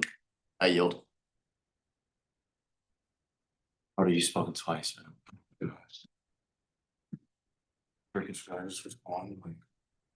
Stricken first. I really appreciate this discussion and I just wanna bring up a point. I see both sides of this. I'm just a little bit concerned just because like this is your job and I feel, and this isn't any disrespect to the authors, absolutely, but I feel a little bit uneasy that we're kind of taking something that you do and you work in and we're kind of mass handling it and not, I mean, I don't really know the extension of like the communications that were had. And so that puts me a little bit unease and I feel like it's a little bit, I hate to use the word, but it's a little bit disrespectful and yeah, so I apologize. Was there any communication with Osenio and Rose regarding this legislation and the plans that were made? Any discussion with them at all? Or like myself, actually, who's under legal code with the social media aspect as well? Personally, no, but with them regarding that. Okay. Yeah, I can speak to that. I've spoken to Osenio many times. I haven't spoken to you, Rose. I apologize for that. That's Win from. That's Win. Oh, I'm sorry. Am I tripping? I'm tripping. My bad. My bad, Win. I apologize. No, I've not spoken to Rose. I've spoken to Osenio several times about having access, collaborating, being able to work with him to, increase Senate's presence. To a lot of no's, a lot of the same kind of energy and just negativity. And I didn't want it to become as heated as it does. But I feel like I appreciate also you, Senator Shurkin, bringing it up. To be clear, this bill does not take away any of the media coordinator's responsibilities. It only serves to give outreach committee the capacity to access and use the Senate account. Again, it's clarified in the bill for all senators and their projects, initiatives, and campaigns. And again, I didn't want it to get to this point, but Osenio, you've done a horrible job of improving our image. We have 536 followers. I think the 200 follower increase came from our work as outreach committee. And I don't really appreciate you coming here and telling us that we can't be trusted with our own image online. That feels a little bit inappropriate. And I sense the contempt, and I feel that the contempt is felt around the room and how you're talking to us. And I would just appreciate a degree of respect that I've tried to show to you in response to us. And for everyone to understand, the purpose of this bill and not speak of it as if it's, taking something away or trying to be disrespectful, but to recognize it as a genuine attempt to boost outreach's capacity and the Senate's ability to advertise. Okay, Senator, You have staff behind you, Henry. Wanna go? Senator, Hands up on the screen. I'm aware. Senator, the standing rules as they currently exist do not allow senators to speak on the intentions or otherwise disrespectfully of fellow senators, but also those who come to this body, either as appointed members elsewhere in the association or as individual students. We owe them our respect as individual elected office holders. And that kind of language, especially in the same sentence as requesting respect from that person does not fit, is not befitting of his body. I will grant you a chance, and I really hope you take it, to apologize for the way that was framed in general, but especially as, if we want to get into statistics, both the Senate and the IVP pages, which are run by Oseinu and his colleague Rose, have increased by 25% since last year, since he was given the ability to do his job and without the burdens of the past year. So in pursuit of, forget individual positions or legislation on the floor, for the sake of the decency and the perception of the Senate, I would highly appreciate if you could apologize for the way that was framed. Yes, Oseinu, I apologize for the disrespect that came across in my response. If any staff wants to speak here, you're welcome. Yeah, absolutely. Thank you, Henry, and everyone. So I want to offer to you all maybe a different perspective. You're welcome to take or leave my opinion, of course, but really there doesn't have to be like an either or situation with outreach and social media coordination and really who is responsible for all of that between the IVP's office and between the outreach committee. I mean, as senators, obviously, of course, your primary function is going to be legislative, right? So you're writing legislation, you're analyzing policy, you're bringing issues to the student body, you're bringing those issues to Senate. Primarily, your function as the outreach committee is to collect data in order to make those assessments, right? So you're collecting data in order to inform your policy decisions. You share that with the Senate at large.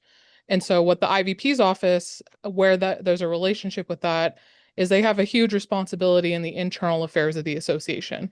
So it's not as if they don't exist with each other. Like, of course, the outreach committee is going to want to use social media. Of course, the IVP is also going to.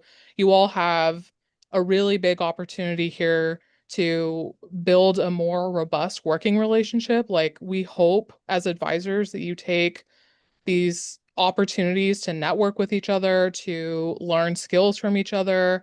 Maybe there are staff in the office of the IVP that get to be more specialized and focused, and you all get to be specialized and focused in writing legislation, conducting research, right? There's policy analysts that are also on the outreach committee, so it's not really limited specifically to social media. So really, I think there's an opportunity. I know that feelings are probably running pretty high right now, but I think there's an opportunity to explore a legislative middle ground, right? That maybe the social media responsibility can have a liaison position within the outreach committee, so that whoever holds the position and is really focused on marketing and outreach can focus on that specifically, but can utilize the information that you all have gained through your outreach initiatives in order to inform that social media. You all can collectively decide together as a committee what the approach is going to be. But really what I'm hearing from you all is that it seems as though the perspective is really like it has to be in the hands of one person or the other. But really, and I mean, even among staff, right? Like, I talk with other staff about internal communication and external communication, but we have a team that works to develop newsletters. I tell people I'm not an artistic person, I'm not a social media person, but I do a lot of policy research, so I can inform that, and that helps support our internal comms work group. So that could be something that could be mirrored within these different groups, right? Because the office of the IVP is always going to be interested and invested in internal affairs and outreach with the university at large and administrators and the community and all that. That's never going to change. The same is going to be for the outreach committee. You all are going to want to be involved in putting the Senate's image and initiatives and assessing the student body. Those are always going to happen. I'm just encouraging that those could happen in conjunction with one another and not separate to each other.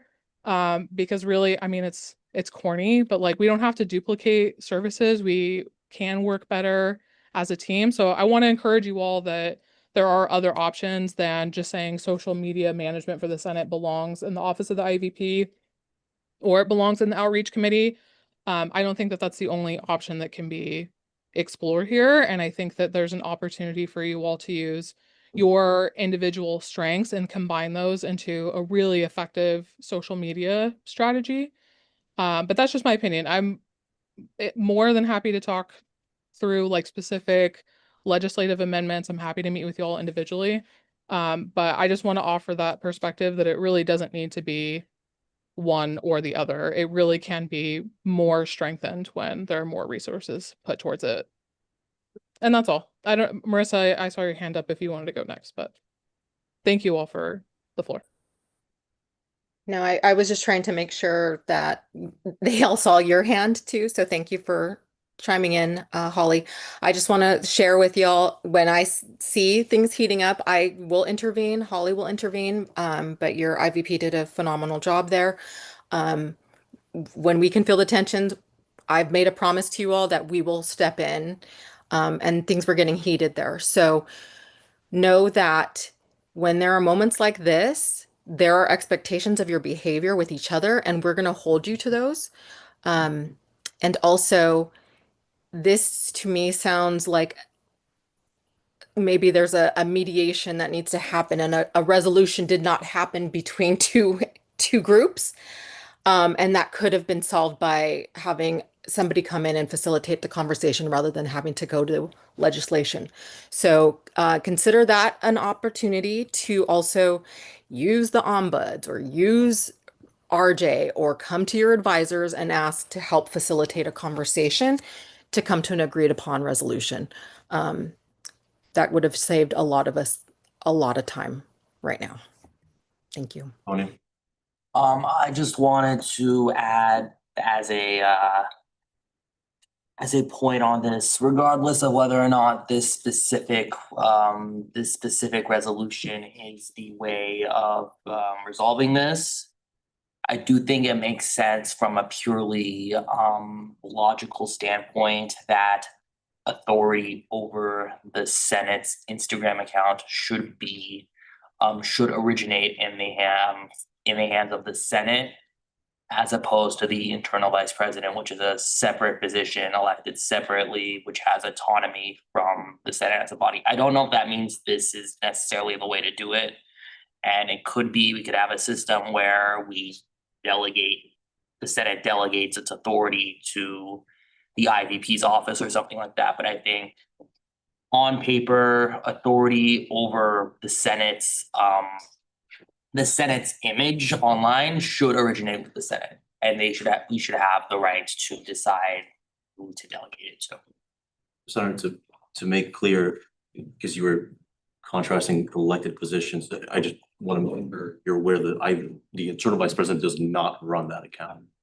That's not happening. It's not one elected official as such or another. No, but it's office of the IVP, right? Well, yes, the positions themselves, and then there's of course liaisonship from the second pro temp, who is of course the senator. Sussman, you have your hand up. We're spending way too much time on this. We have like 5 or 6 more items to go through. I think the best thing to do is table this, definitely table it and rework it because it needs work. There needs to be more communication between parties, as Holly and Marissa have said. And there just simply needs to be more work on this, and it's not pressing at the moment. This can be revisited and retalked, and we have a lot more to do tonight. So may I make a motion, Chair? Sure. Motion to table the bill to delegate Senate social media responsibility to the outreach committee. Sorry, what? Motion to table or indefinitely table a resolution establishing the a bill to delegate Senate social media responsibility to the outreach committee. My apologies. You're saying the name of the bill, right? Yes. You're not saying it's being referred to the outreach committee because indefinitely and a destination. I'm indefinitely tabling the bill. Is that all needed? For point of information, Mm-hmm. if you're indefinitely tabling the bill, does that allow us to fix it? Yes. It's not copy and pasting. Yeah. There's been a motion to definitely table.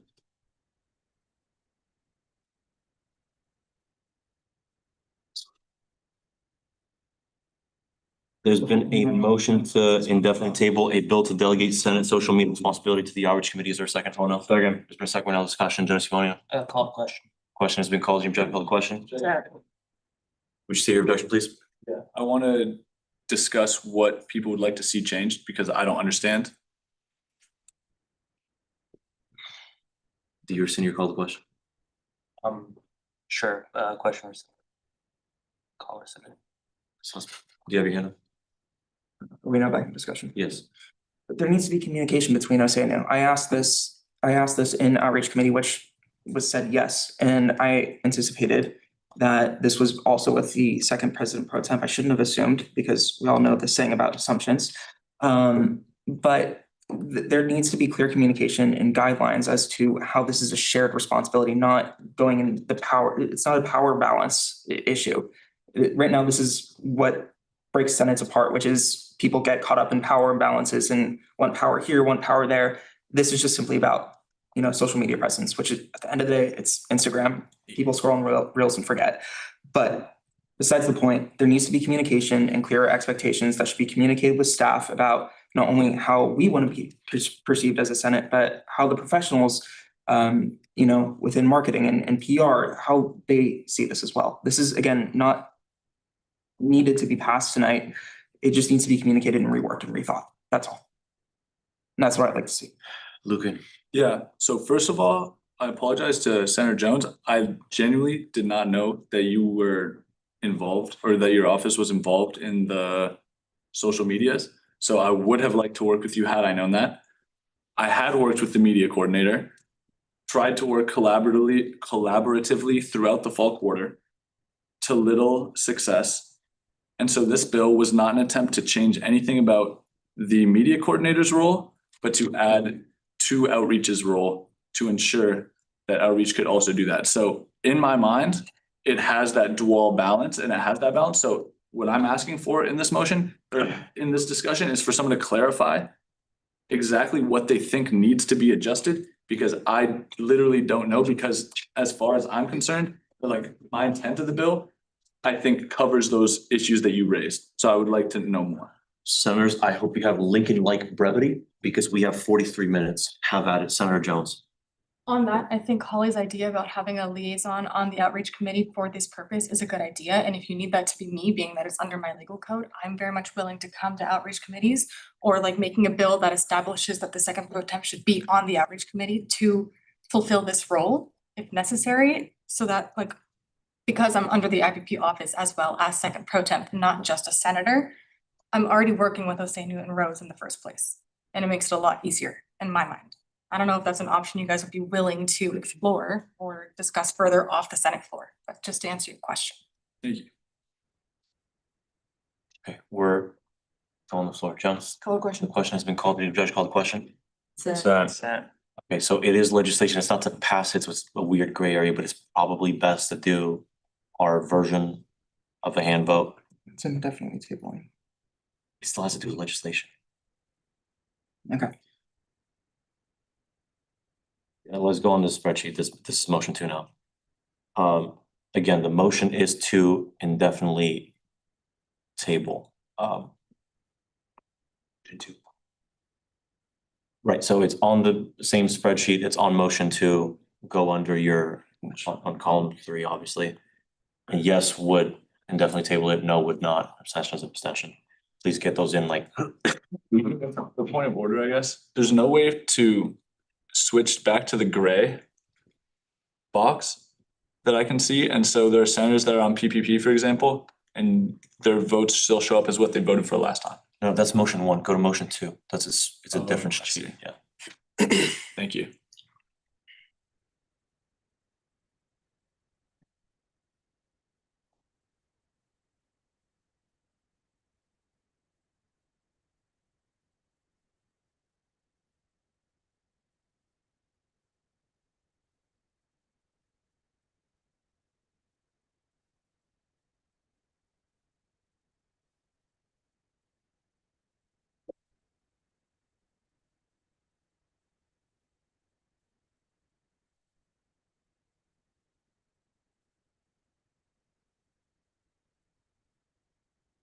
Okay, there seem to be a few. Noel, are you able to submit yours?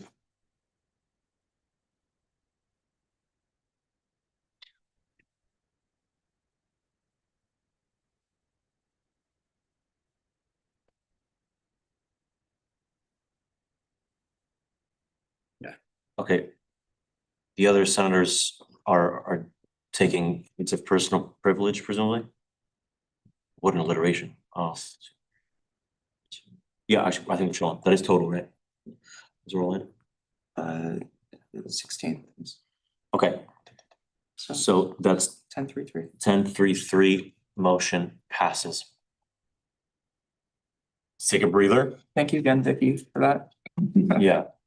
And move on to the next item.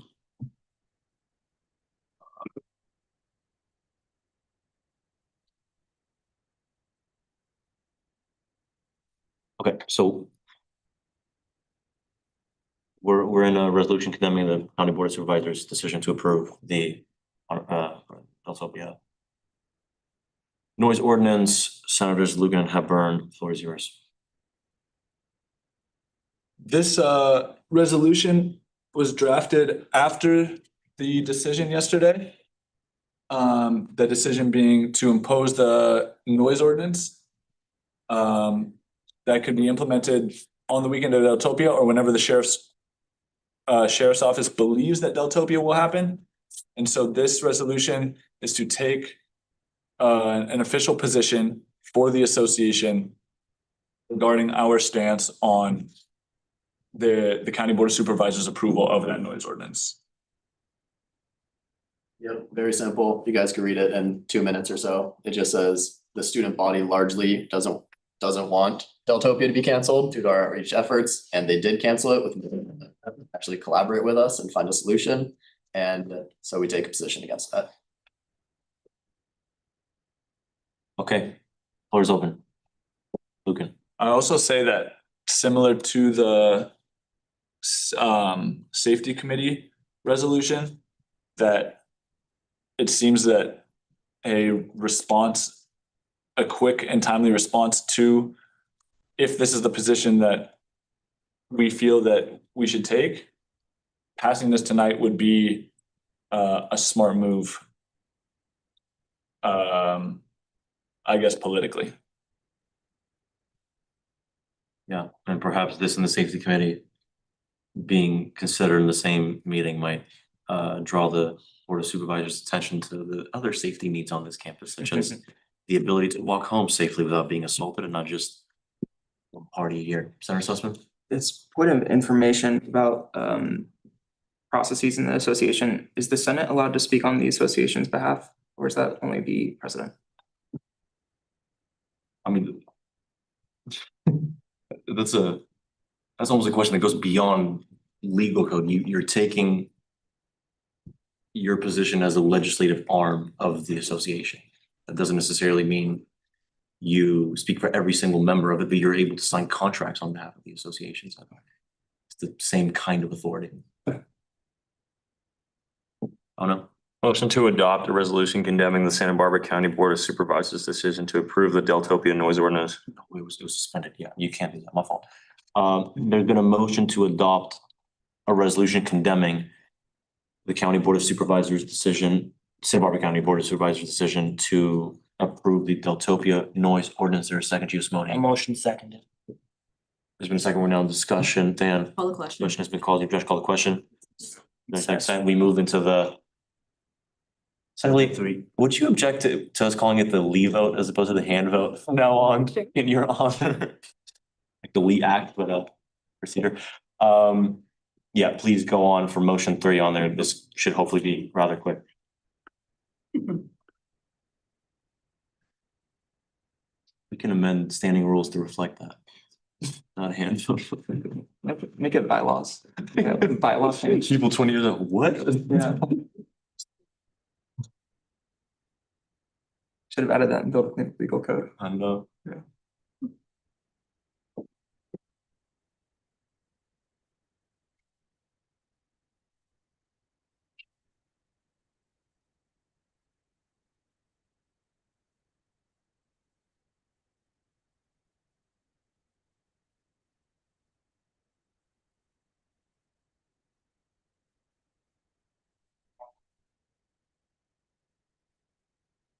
Senator Hepburn, have you submitted your vote?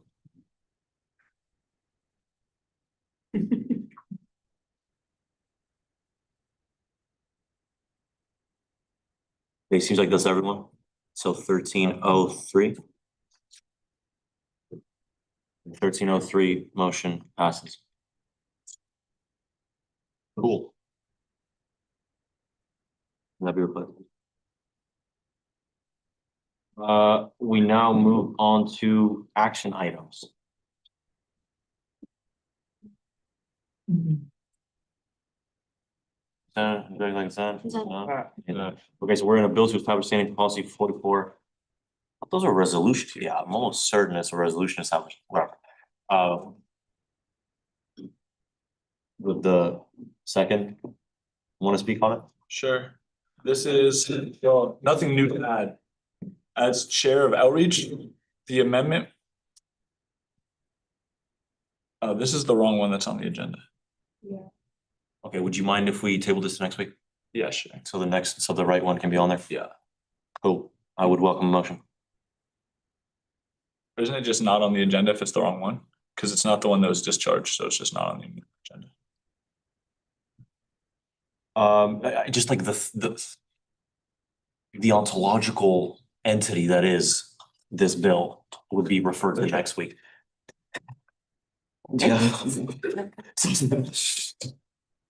What a vocab word pulled out. A motion to table, bill to establish standing policy 44, use of artificial intelligence and language learning, models to the next Senate meeting. I'm looking at the table, a bill to establish the standing policy 44, use of artificial intelligence, large language models in ASU CSB. Is there a second? Oh no. Second. There's been a second, no discussion. John. Question. Just call the question? Consent. Inject like consent. Seeing none, motion passes. Are we in a bill to clean up legal code? Yes. It can't be. Okay. Sorry? Oh, I'll just say that we can have their hand raised and stuff. Anything? Oh, I was gonna move to discharge something to discharge the.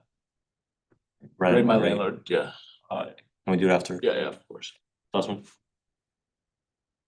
I don't think I need to explain this bill anymore. Let's get out of here at 11. Snaps. Would Luke, Patrick can't, Luke want to speak on it? No, nothing to add.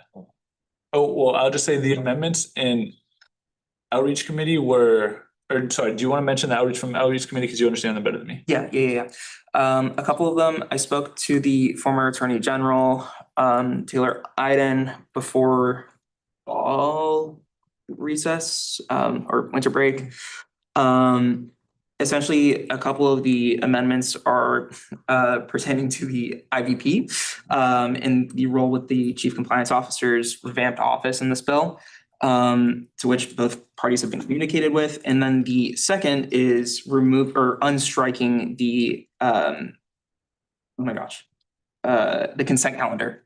So essentially going forward, a really good power that we could use when bills are discharged from committee, just put it on the consent calendar. And if people disagree with the bill, then it's removed from the consent calendar. But essentially the consent calendar in its name, you consent to it being passed, and then you just vote to pass yes. So those are really the only amendments being made. Just to provide again, more additional cross-checking when it comes to the bill to clean up legal code, I just tried to make sure from holistically, because it was discharged previously before from the leasing committee on just holistic confirmation. I also tried to attend the outreach committee just to make sure they had any additional questions towards it pertaining towards our own committee amendments. It seemed that it was secure after communicating with just the members, as well as just looking over it additional times and just answering any particular questions, at least from our own particular end, from our last time communicating this about, it should be also cross-checked and verified. So yeah, I think it's also good to go. All right, let's make it live. Motion to adopt the bill to clean up legal code referred out of outreach committee with amendments. There's been a motion to adopt the bill to clean up legal code referred out of outreach committee with amendments. Is there a second, Chaudhry? Second. There's been a second. We're now in discussion. Wahila. Call the question. Question has been called. Is there any objection? Call the question. Consent. Consent. Any objection to consent? We move into a leave vote. We're gonna make that a thing. In a few meetings, you won't even notice. It's the spreadsheet that was. Can you repeat who the first and second were? Oh, no, I charge you. Thank you. Ooh, shot family. Okay, please get your votes in. Motion 4. Motion 4, that is, yeah.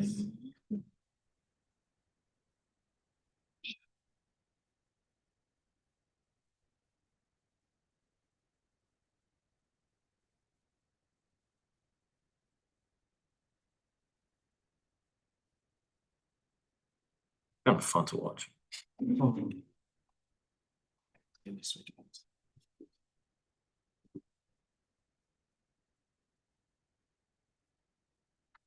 I think Q is the only one. And Wahila. Sorry, bro? You got, yeah, you got in there. Yeah. Okay, may the agenda reflect that the breakdown is 16, 0, 0.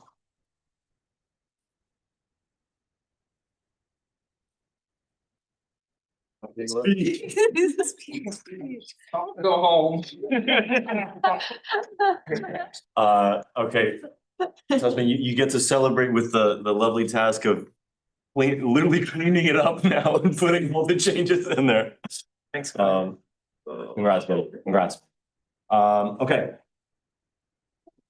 Lucan. I yield on your second.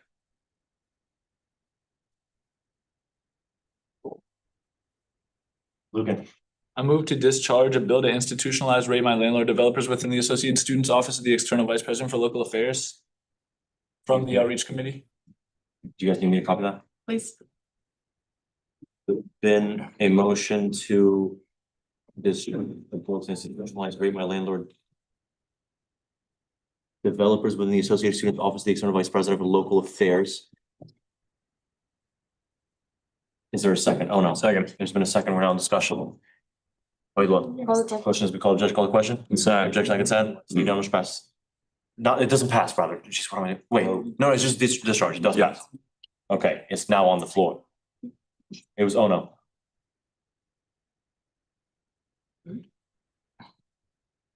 Okay. It's now the item if you guys want. Lucan. This bill, I think you guys all remember it, is pretty simple. It's just the Rate My Landlord website. It's putting it under the EVPLA's office. I don't personally mind if this is tabled or referred to a committee, but the EVPLA has requested that we pass it as soon as possible. And his words were, can you guys please pass this tonight? I yield.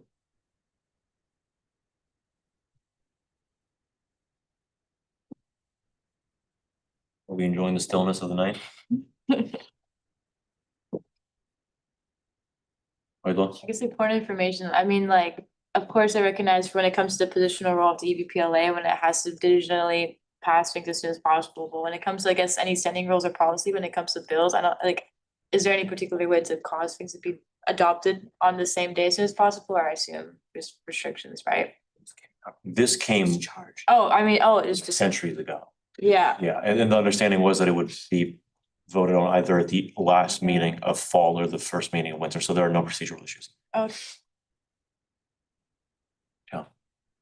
To adopt a bill to institutionalize Rate My Landlord developers within the Associate Students Office of External Vice President for Local Affairs referred off Outreach Committee. Motion to adopt.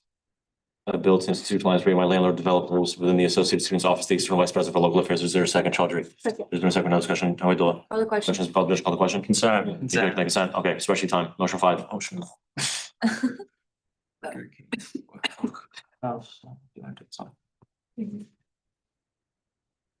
Yeah, why isn't there a row that just says Senate?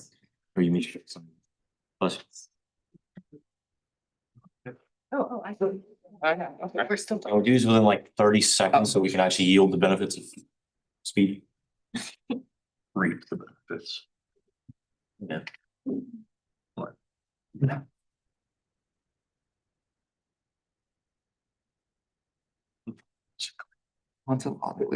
Ontological entity. Ontological entity. You just have the dictionary in your pocket. Neuralink. Diction. That's what ontological is.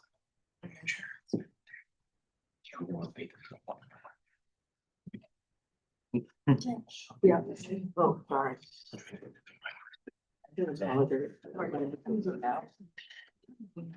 She's gonna lose the bacon, bring that up. Okay, I think Hepburn, Shirkin, Wang have not voted yet, or am I tripping? To read my landlord motion, I'm gonna just abstain. Yes.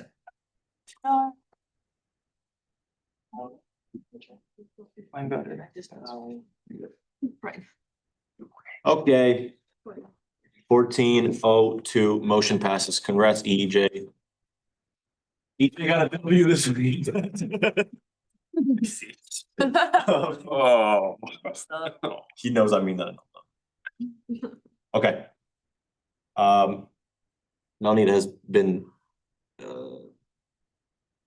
Michael communicated to me over text that this might be redundant because we passed 7,000 in early fall, or I don't know, at some point in fall for food and Senate meetings throughout the year, but I think that was specifically tied to Kyle's Kitchen. And like, we loved Kyle Kitchen at the time. So I hate to disagree with Michael, but he thinks that this is redundant, but I actually think what's in order is we should not do this meeting, but it would be to like go in and undo the previous motion and do this one. Or you could just add some kind of language in here that this is what you're approving and any other such motions are no longer recognized. That Sorry, makes I was recognized, right? Sorry, Holly? Did you say I was recognized? Sure. Oh, okay. I thought I couldn't hear very well if you said. I didn't mean to interrupt. Since tonight's food, which actually, if you all happen to run into Aryan, or you run into Sean on your way out the door, if everyone could say a big thank you to them for making sure that you all got pizza tonight. We were able to get exceptions to get food. Aryan spent his personal time to go and make sure that it was paid for. So A, please say a huge thank you to the both of them for making that happen. And B, because that was purchased on a T&E card, if we could please have at least the approval for the cost of that so that that can be included in the micro requisition, that would make my life a lot easier, which I also appreciate.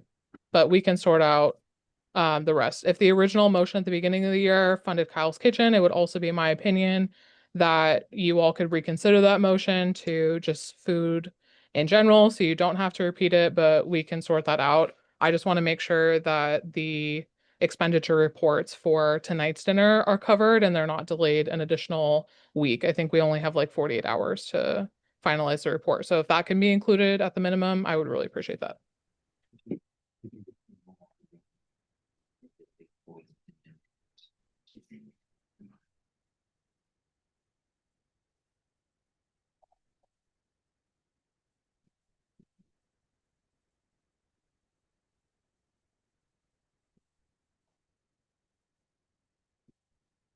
I got it.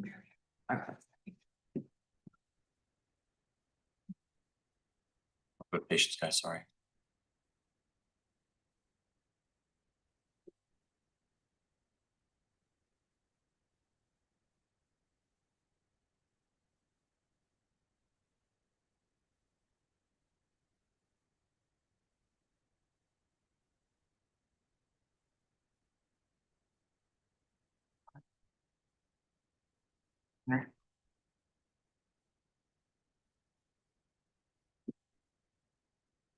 So, can you guys see that on, am I just like, is this outlandish or would this make any sense? The ones that no longer recognize, basically clean sheet, you go forward? Holly or anyone?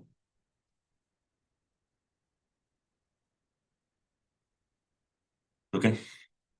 While we wait, I want to apologize to my senators for helping or facilitating the creation of a tense environment. I let my emotions drive the interaction rather than, logic and a discussion about the content itself. So I apologize to all of you guys.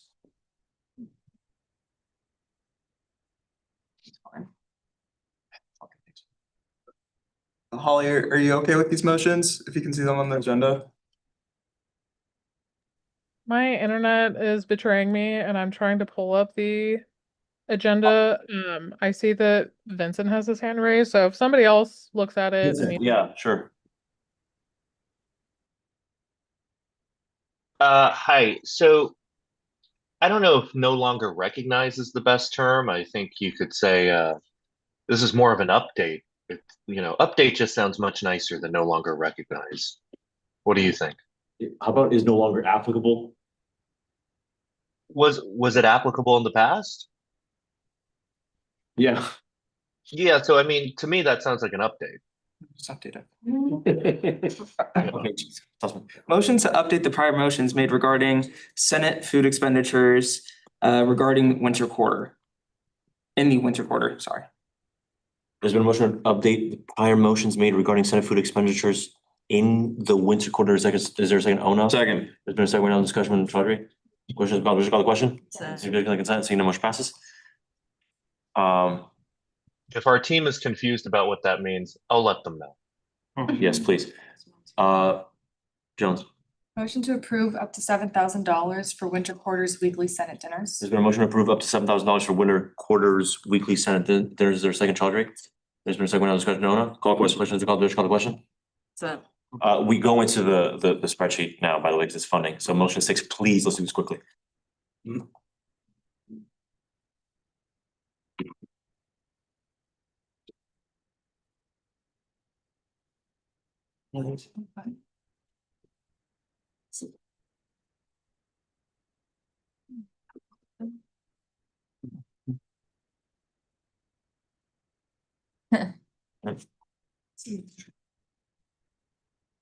Is that all in?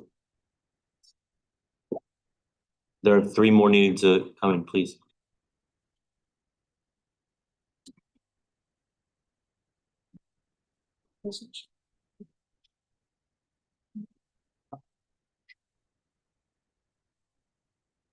Okay, 2 more need to come in.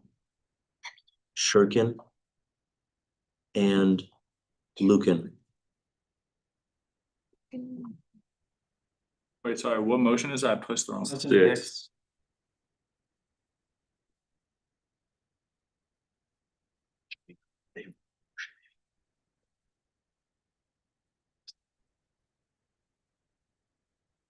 Okay, 1402, motion passes. And I think that covers today's expenditure. Or do you want that to be its own thing?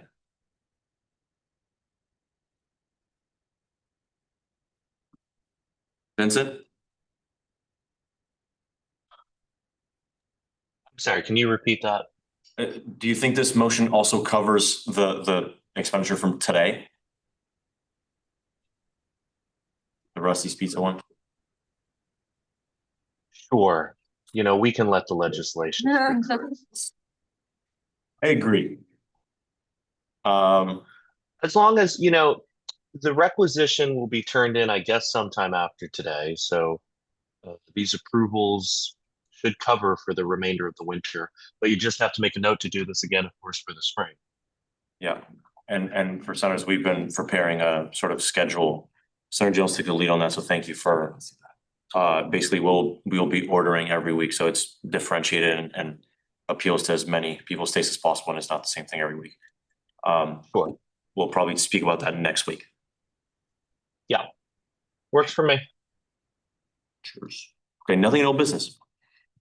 Because we put them all in action items, just. Thing. Okay, can we move into section K, minutes and allocations? Is that, anything like that? Okay, we should probably. Does anybody have any hot takes? Get this over with. Chaudhry?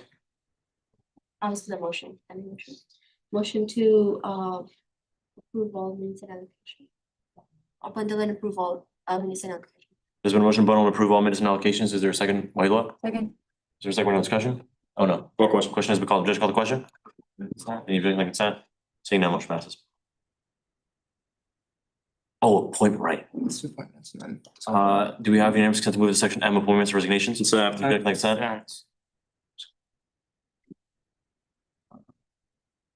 Let me see, Mr. Rizal. Yeah, I have Big C abstain. Like all of those. Nah, just if you're one of the people, I think otherwise it'd be silly. Okay. We all know. Midla, Just point from like information for outreach committee, do you guys not specify whether or not it's a appointment or a resignation towards the appointment? it's always been like that. It has to say resignation for it to be a resignation, and if it's named as, it's always an appointment. Does that work for people or? Sussman? Motion to bundle and approve all appointments and resignations. There's been a motion to bundle approve all appointments, resignations. Is there a second? Manala? Second. There's been a second, no discussion, Chaudhry? Question. Just. There's been a call question. Any objection to call question? Seeing none, motion passes.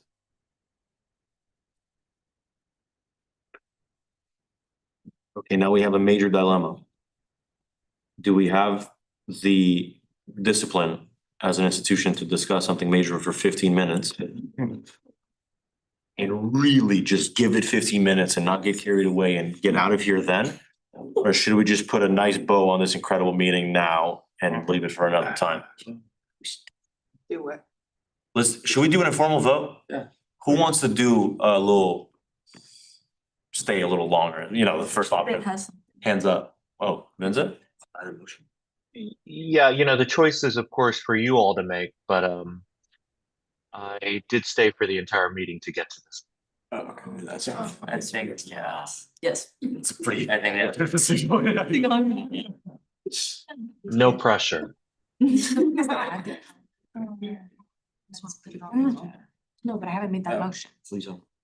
Add the calendar for the food. It's good, see, that's it. It's a discussion items. We don't need to. Okay, do we have unanimous consent to move into? The minutes reflect like a collective groan by the. Section L discussion items? Consent. Think that, none, okay. Jones, Motion to amend the agenda and add a winter 2026 dinner calendar to discussion items. there's been a motion to amend the agenda to add winter 2026 dinner calendar to discussion item. Is there a second? Oh, no. There's been a second. Round discussion, Manala? Call the question. Questions, call the question? Consent. You guys like consent? Seeing none, motion passes. Senator Jones just has this on there so you guys can see the thing.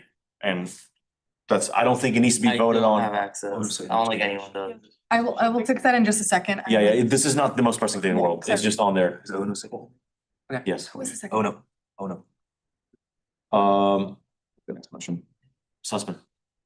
Motion to move into closed session to discuss BCU structuring and association spending with all AS officers present in the room. You know what? Item was actually completely right that officers means elected officials, just officers and. Officers and staff and judicial council There's been a motion to move into closed session. and minute takers. There's been a motion to move into closed session to.